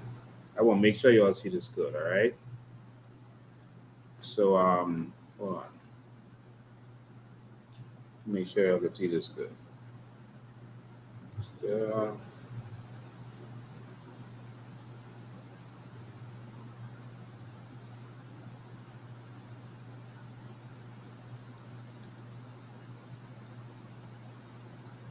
okay. Let me screen share this for y'all. I want y'all to see this. The skullduggery that these people are dealing with. They will do anything to block freedom of speech. Watch this. So let me blow this up for you. I just wanted you to see it good, so now I'm screen sharing it. Look at this. This is what the conveyance is. They saying, you know, this leader I need me on this because he is saying he did a mortgage to the white woman, so that's how he get involved in it.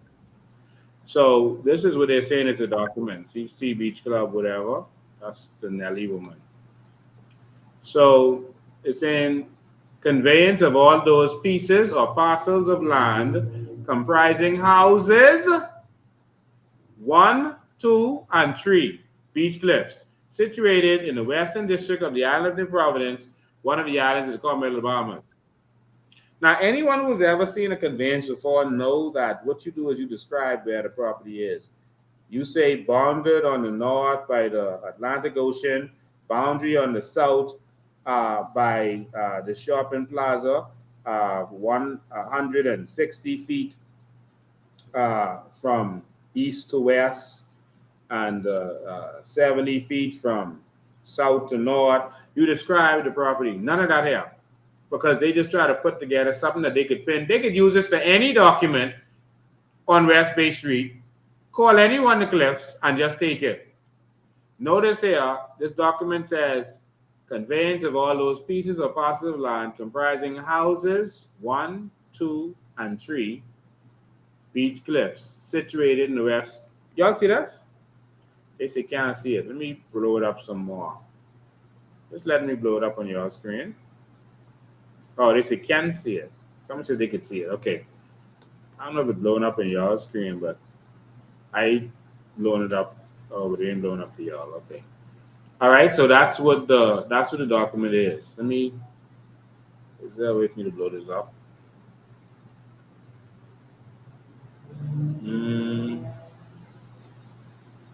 I want to blow up so y'all. Anyway, that's the document. All right.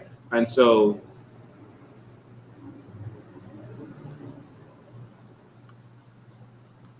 this is other document, say for house number 4 Beach Cliffs. So this is a different one for house number 4 Beach Cliff. And that building ain't condominium high, so it can't be covered with this, and ain't no houses there. All right. House number 4 Beach Cliffs. That ain't no house. But there's the problem. The Cliffs is next door. This used to be called Beach Cliffs, and now it's called the Cliffs after they renovated it. And that's next. That's like 4 buildings down. And so as you can see, they are definitely in the wrong place. This is sickening. And so what happened was for the court purposes, oh, you couldn't see it because I still had this thing on here when I did the screen share. I am so sorry about that. Let me just do that one more time for y'all. I am sorry. I made a mistake just now in how I was doing it. Sorry about that. Let me just pull that up. One more time. I'm sorry. I see what the mistake was. What I do? Okay. All right. Okay, let's do that again. So here's a document. Yeah, I was trying to blow it. I was wondering why it wasn't blowing up for y'all, but it should be blowing up for y'all now. Let's say conveyance of all those pieces or parcels of land comprising houses 1, 2, and 3 Beach Cliffs, situated in the western district of the island of New Providence, etc. All right. So I just want you to see that with your own eyes. All right. Now it's blowing up for you. All right. So that's what it says. So let's go to the next document. Sorry. Yeah. And then they had another document here. House number 4. All the pieces of parcels of land. So not no condo. Comprising house number 4. All right. So clearly it's the wrong one. Situated in the western district of the Island of Providence. That's it. So not even on West Bay Street. So any house number 4, they put Beach Cliff on, situated in the western district of the Island of Providence, one islands of the Bahamas. So they could go take any property with this. Because no house number on any of those condos is number 4. So they could use this same document to take any building in the western district of the Bahamas. Any building. So as we speak right now, And they have been doing that. So as we speak right now, both of those lawless foreigners are in this country they are now possessing this building that they wrongfully kicked Bahamian citizens out. All of their belongings, their personal belongings, has been taken out the house and thrown in the dump. This is where we are. And this is why I get so upset when we are dealing with these type of cases. Because when you do this to a family, you are now affecting not just them, but you're affecting their whole family, children's children. This is why our country is so behind. And what persons fail to realize, Bahamians are proud people. Even when we work in this country, we are not being paid what is rightfully ours. A lot of persons are owed money for the job that they have done. This is the Cliffs. There's 4 buildings next door. And so that's the actual document. I have an actual court document where these people were trying to steal, and the court ordered that they be arrested with these same properties that I questioned. It was owned by Caves Limited, and they formed a fake company called The Caves Limited and used that to try to steal these properties. I have the documents here, but we've been going so long and I want to open the phone lines, and I'll show you. If you want me to, you can tell me to show you, and I'll just show it to you. You know I got the documents. And so these same people were named. One of them was 90 years old, and they were trying to steal these properties in the Western District from black families, and they were ordered jailed, told to get off these black people families. It's court order. I have it. And that's what's been going on. And our black lawyers and our black politicians have been assisting them for some money, for a couple of dollars under the table. That's what's been happening in our country. We keep talking, but I want to open the phone lines to let you all get in on this conversation. How do you feel about what you're hearing? How do you feel about this corrupt action by the PLP? You know, it's like Philip Brave Davis. You know, Dr. Miles Renault said we would have gone 50 years forward or 50 years backwards. And it's clear we went 50 years backwards. You know, Brave Davis seems to love massa. He got the white attorney general to go on the farm to harass, in the well fields to harass the black people. He used a white police officer. I'm convinced now that Carol is not racist, but it's just ironic that they use, of all the police officers that they could use, could answer it. Okay, phone is ringing. Sorry, I had it on. Do not disturb. Okay, it's fixed now. I'll get you right now, caller. Let's hold one sec.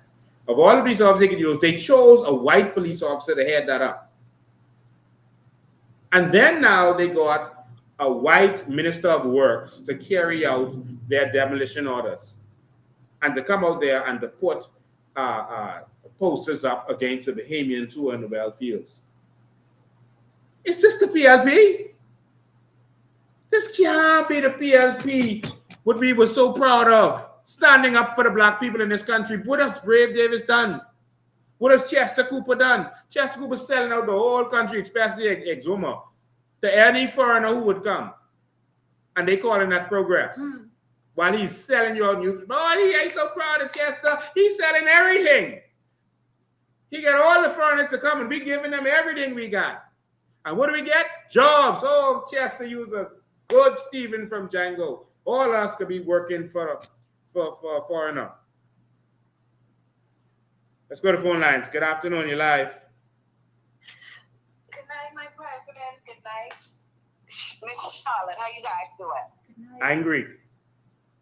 I am angry too because that evening when I helped someone drive. That evening when I saw all those, it was 3 black SWAT cars there. It was more before that. That was the second time when they came. And I saw them. That officer wants to know how the locks. They had the box cutters in their hand because when I saw that, I pulled in the opposite parking lot. I said, look what they're doing. I said, they have the box cutter breaking the lot, and they had some other female officers that was there, another female person, and I was like, oh my God, where was Aaron? To know what's going on because they was breaking everything, and I was like, the person who I was with, I was like, this is ridiculous. I say, sad, we have to fight for our own things in this country that belongs to us. To these foreigners, and it was injustice. It's wrong. Bahamians need to wake up to fight for a new Bahamas because this government does not care. That's why so many cases are still in court because as the average Bahamian, they don't have the money to be back in court, and they give up. Yeah. And that's the sad part about it. Yeah. Then people disappear. Like I tell Bahamians, y'all is doing wrong. If you own a property and you have your documents, you don't take that person in court who's on your property. You do whatever you have to let them prove. But we do it the opposite way. They go ahead and put the person in court and the documents disappear and they be back in court, left, right, and center. That happened because that happened to my father. Wow. Documents disappeared and papers was in court from 1992, and this is 2024, and that matter is still existing today. Stop him from developing it from 1992. So, person said that Lee Rodney said that black persons don't deserve that building. They're selling it for $10 million in the video. I was saying 5.5 million. But it's 10. They have a sale for $10 million, and they are paying off whoever they have to pay off, apparently, to get this done. All right, that is too good for black people to own. They have the big sign, the big canvas sign on the side facing the water for sale. They already have it there. That is for sale. Thanks for your call. All right. So also look at this, y'all. So the surveyor did an actual report. This is the surveyor report, right, on the building. Surveyor inspection report on the building. And that's the surveyor, Clement Albury, right, and associates. So the surveyor did the report, and he said the 2 properties are the Cliff and Indigo. Based upon my inspection, these properties are 2 separate properties supported with concrete wall. The Cliff is numbered 454. Indigo is numbered 554. From my professional experience, there is no question that these properties are not the same. Please note the survey report was conducted based upon the Land Surveys Act 1975, the Land Surveys Regulation 1975. So the surveyor, the licensed land surveyor, number 069, did a survey report and said, no, there is a mistake here, and it's clearly not the same property. This was shown to the police. But corruption don't care about facts. And this is the surveyor, he showed the land and he showed the differences in the property. He showed where one was and where the other one was. And he showed where the mistake clearly was. All right? He showed the picture of one, this is the brown one next door, and he showed the picture of the other one. This is his surveyor report. But you didn't believe care, but remember in the video where he said, here's the map. He showed them and he showed them the surveyor's report. They couldn't care less about no report. They wasn't worried about that. Report? You come to get paid, you talking about report? That's how I feel. That's what I feel they thinking. He also showed it here. One is 554, property known as Indigo, Warren Arena, here, and property known as the Cliffs, 545. This the licensed surveyor's report.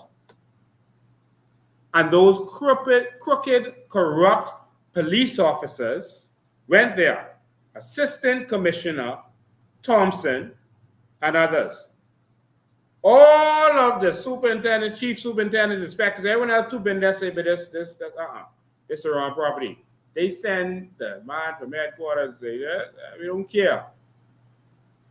You only get in the way of our situation, whatever that situation may be. 803-5995 is the number. Call us and tell us what you think. How you feel about this whole thing? 803-5995 is the phone number. Let me make sure to see still on silent. 803-5995 is the number. Call us in. So the volume should be up. Oh, the ringer was down. I'm sorry. You can call now. The ringer was down. I don't know. It wasn't on silent, but the ringer was just down. Okay. All right. We missed a couple of your calls, but call us now. 803-5995. You can WhatsApp call or regular call on that number. How do you feel about all of this skullduggery? The embarrassment of the police and what they did. Now, Aaron could just go back in that building right now, but his problem is that the police are so corrupt. The police enforced something, the unenforceable. Again, for anyone who don't understand, you cannot have an order for house number 1 on Blue Hill Road and then go to house number 4 on Blue Hill Road and say, yeah, but we have an order. It don't matter that it's say house number 1 on here. We need to house number 4 because this is the house we want, and we do an order on this one. That is so utterly stupid and ridiculous. Like, I've never seen something so mind-blowingly idiotic.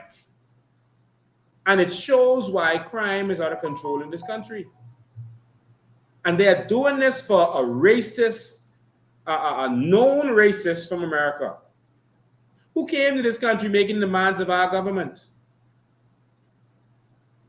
Oh, you all ain't calling today. 803-5995. You don't want to call in? You don't want to talk? Or you want me to read comments? Say, come, y'all call. I want them to hear y'all. I want them to hear how y'all feel about this nonsense. I want them to hear y'all voice. I know you might be watching on the phone that you got to call on, but yeah, just call and then go back to it. I want them to hear your voice. What do you think? Or y'all cool with this? Just let me know, because I'm not cool with this. 803-5995 is the number to call us in. If it's something you don't agree with, let me know. But how do you feel about this whole thing? All right, let me know how you feel about this. We need a new Bahamas that puts Bahamians first. Because when I saw the police, knowing that this was a crooked deal, put an 81-year-old pastor and his 80-year-old wife out on the street, we ain't got no Bahamas. And there's no reason to respect the law in this country. Good afternoon, you're live. Good afternoon, Mr. President. How you doing? Mr. President, I am upset to the max, to the point where I almost fell out of character on a major scale. Wow. The thing is, the Bahamas government, both administrations, including the FNF, because we know that Trinidad is a coward, We have never seen him print out in no shanty town or standing up for the Bahamian people. He only seems to be standing up in Parliament when he can talk and probably get a photo op someplace. But the thing is, all administrations are racist.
Yeah, I see Ramaka.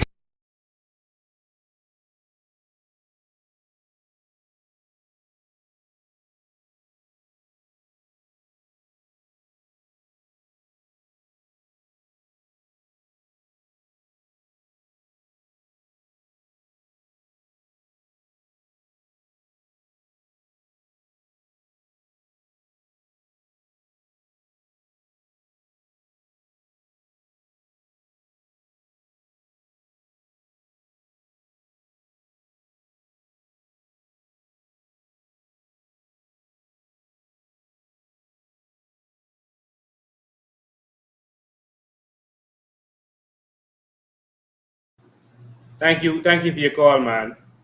Excuse me. Yeah, we probably need to go pay this man's house a visit. Since he won't come to the elderly Bahamian's house and bring the police with him, we probably need to go pay his house a visit. I'm going to find out where he lives so we could go pay his house a visit. Probably have a little seance. What do you call the thing? Not the seance. Where a vigil. Have a vigil there at his house for those people who What is highly disappointing for me is the fact that after the lead security of this organization, along with myself, were done with you and your live, and we were leaving, this very same lady attempted to follow me home. She tried following me home. When I realized that I was being followed, instead of going home, I decided to take go in a different direction from my home. Again, she still proceeded to follow me. I then communicated with our head security, along with Mr. Lincoln Bean, where she was intercepted. And she deliberately 4 times reversed her vehicle into my car. 4 times she did that. And she mashed my car. I then went to the South Beach police station, where it seemed that she is already known. I reported her. I put in a statement. I also took photos of my car. The police came out and looked at my car. This happened about 7 months ago. They have yet to arrest her for this. Now, this very same woman, along with this white foreign man, has the police working for them. This was attempted murder.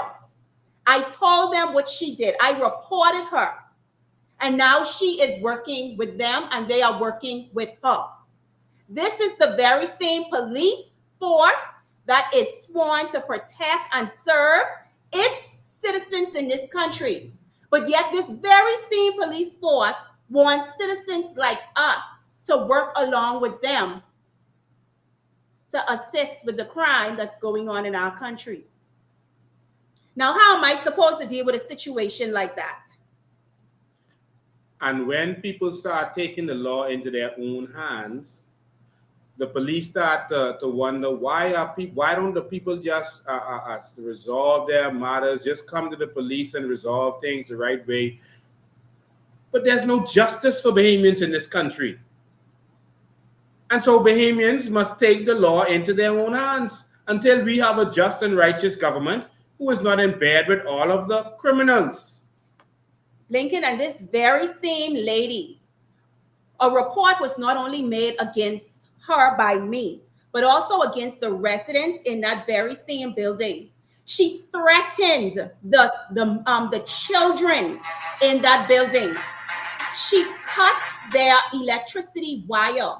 She damaged their vehicles by putting something in the gas tank. All of this was reported, and yet nothing came out of it. Nothing. Good afternoon, you're live. Nothing came out of it. Bahamians, this lady is literally a terrorist in this country. She's a terrorist. Good and the afternoon, police you're are live. working with her. How you doing? I'm good. How you doing? All right, sir. Man, some people been trying to take some property from me, man. Okay. You see, I'll meet with you so I can tell you. Okay, call the office and they'll set up an appointment for you to see me. All right, then. 804-4264 is the number. 804-4264. Because they have my schedule. All right, sir. I still get on this payment every day. All right, no problem, my brother. There was a time when I could just take the calls and just run and go, but there's too much people now, so I have to organize it because it's overwhelming now. That's no problem, sir. All right, my brother. Yes, so this lady is actually known to the police, but like every other criminal in this country, it seems like they all have the police in their back pocket. And that's fact. Yeah. No sound. I think that may be old. We should have sound now. I don't see why we wouldn't have sound. Yeah, so ladies and gentlemen, and that brings us to this Shane Gibson situation. Shane Gibson has filed a criminal, and we're not backing down from them, has filed a criminal libel lawsuit against Charlotte Green. I'm not going to be quiet. All right. He's filed a criminal libel lawsuit against Charlotte Green. That's Shane D. Gibson. Shane Gibson, who had to resign as a minister in this country over the Anna Nicole Smith scandal. Over Ingram saying he had the receipt for the Rolex watch. And other things that went down. That's Shane Gibson.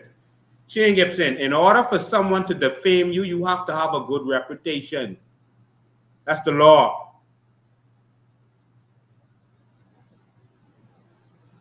You had to resign as a minister. Shane Gibson. But ladies and gentlemen, I'm so glad that Shane Gibson did this nonsense because what's going to happen now is we're going to be able to subpoena all of the files of National Insurance because they're not putting out the files. They don't put out what they're supposed to put out. And we are going to subpoena every email, every phone call, every text, every single document. So bring it on, Shane.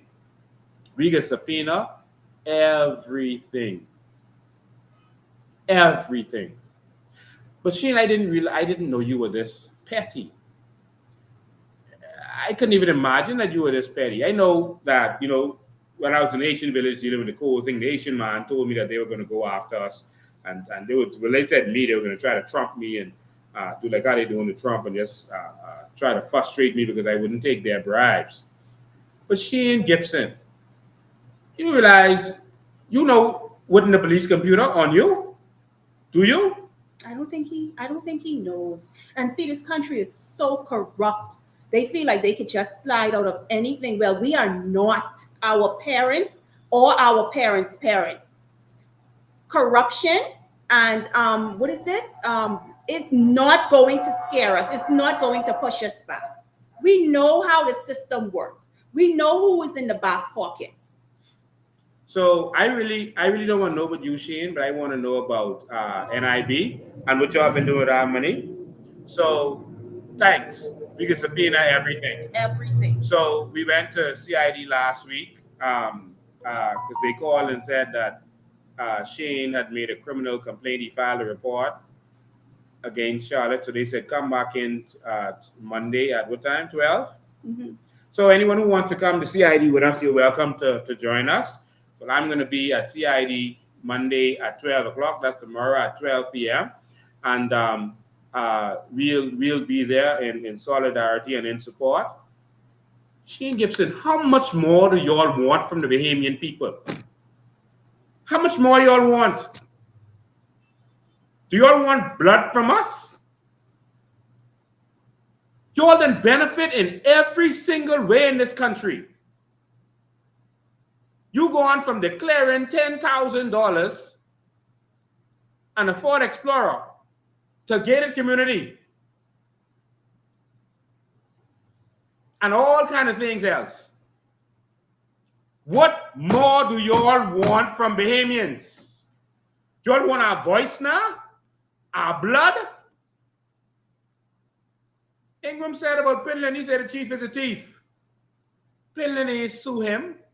Pindling didn't file a criminal case against him. These politicians are today a bunch of lady men.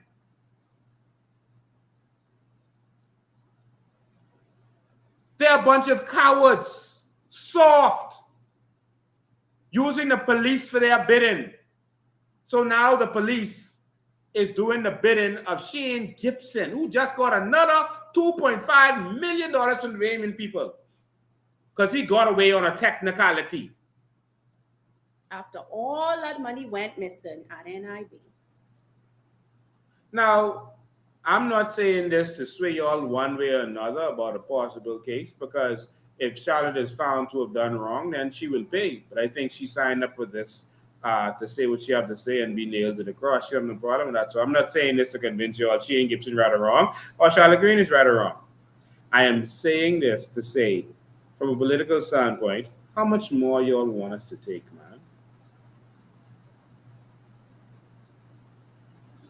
This ain't about us convincing you that we right or wrong, Charlotte right or wrong, Shane right or wrong. Martin Luther King say, yeah, man, lock me up. Yeah, I know, I'm wrong. He said I'm wrong. I eat in the restaurant. I'm not supposed to. The amount of sins and crime and skullduggery these governments have done against the Bahamian people, and they want to run to CDU or CID for something that I said, bring it on. Because I am not stepping down. The truth will be told in this country.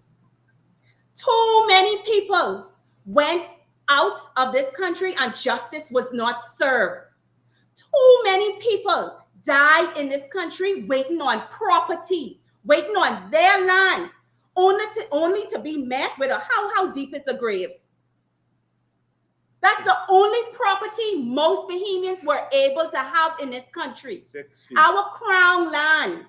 We cannot have access to it. We have to go and take it like we are some criminals. But she ain't get gated community. I'm not going to be quiet. You're taking away our voices.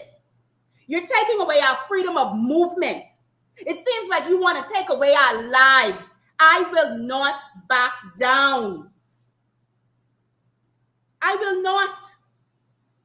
And I thank persons who are calling and checking on me. I was trying to figure out what was going on, but I'm ready for this and I'm prepared for this, and I am not backing down. I am going to stand up in my country.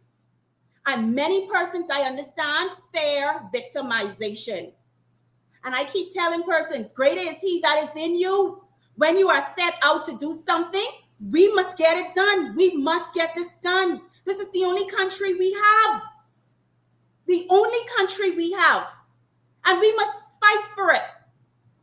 And I hope persons are not coming on every Sunday just looking for entertainment. This is a serious thing that's happening in our country. If it can happen to one, it will happen to all. We have to get together and we have to declare and decree over our country.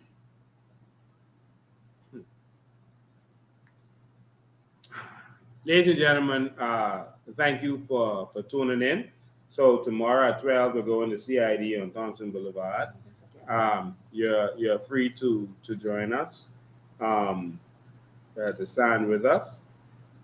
Sometimes this battle is a lonely battle, but we continue to stand up in the face of whatever it is. And there's going to be more. There's going to be more attacks, more lies, more slander. I'm calling on all of the patriotic Bahamians to focus on the bigger picture. Focus on the real picture. We got to save this country. There might be some people who don't get along. Even in our organization, there might be people who don't get along. Put aside your differences and let's save this country. This country is falling apart every day. And I am here for the Bahamian people and for the Bahamas. We are here for the Bahamian people and for the Bahamas. That's what this mission is about for us. This is not about being empowered. This is that we know our country in trouble, and they're going to try everything to silence us. But it won't work. Just stand with us. All right? Remember to buy your raffle tickets. You can actually get it online. In fact, while we're online, let me just quickly show you. I like to make sure you could see how to do what you need to do. No excuse. This is very simple. Just go online to get this done. Online is very easy. You can support the movement. You don't have to come to the office. Everything you need to do, you can do right on our website. Why is convention just coming up as the first thing? Why is coming up there? Oh, someone did something to this.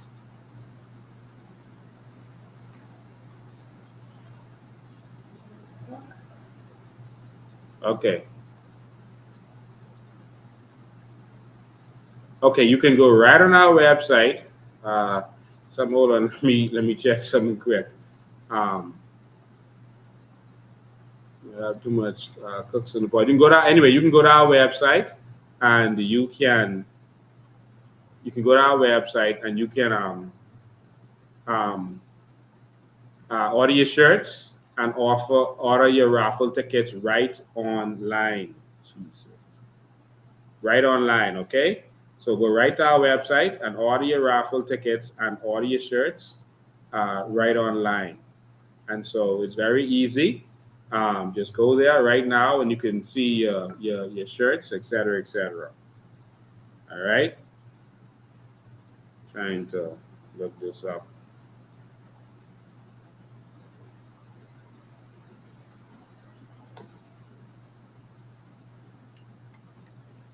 Yeah, so just go there, and the first thing that'll come up when you go to coalitionofindependence.com right now is the shirts, and you can also click on raffle, and you will see the raffle tickets. All right, you can see all of those things right there.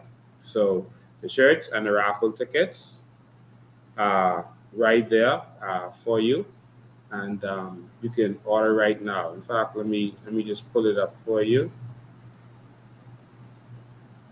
Let me just pull one up for you. There we go.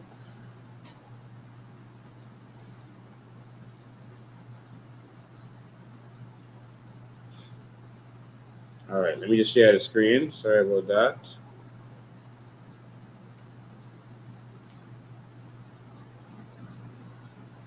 All right, so if you go here, it's on the raffle page. Up top here, it's on the raffle page.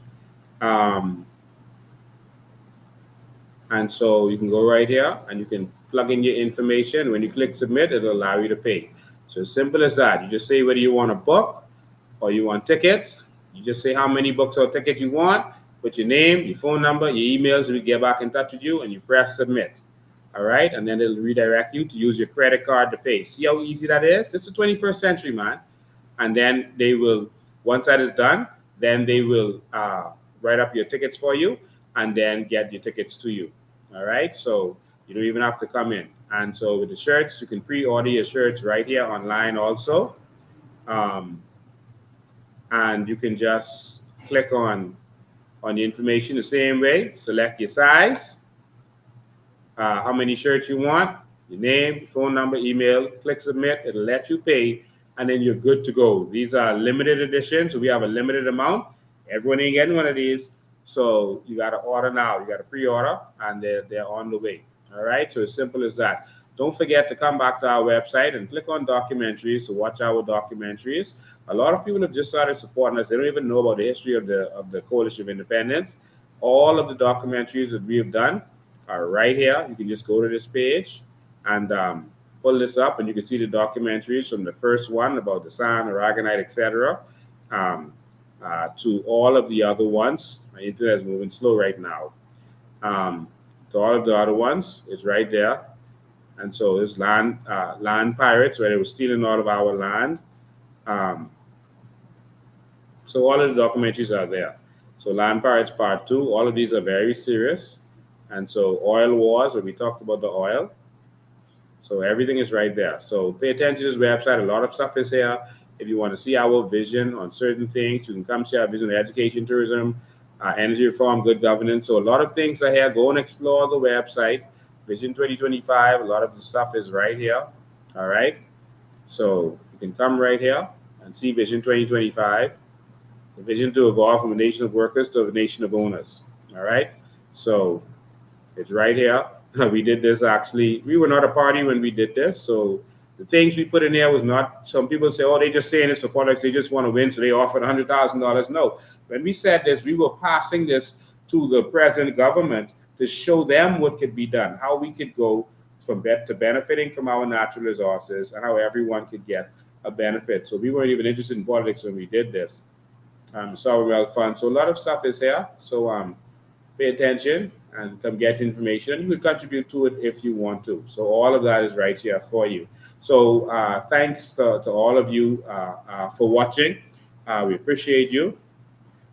Is this still sharing screen? What's happening here? Okay, still got us on the small screen. I don't know what's going on. But thank you for tuning in. We love you. We appreciate you. And come in this week. Sign up if you haven't signed up. And make sure you're part of the movement. If you want to sponsor us for the convention, we're accepting donations. You can come to our office, or you can go online and do so right now. Thank you. We appreciate you. We love you. God bless you.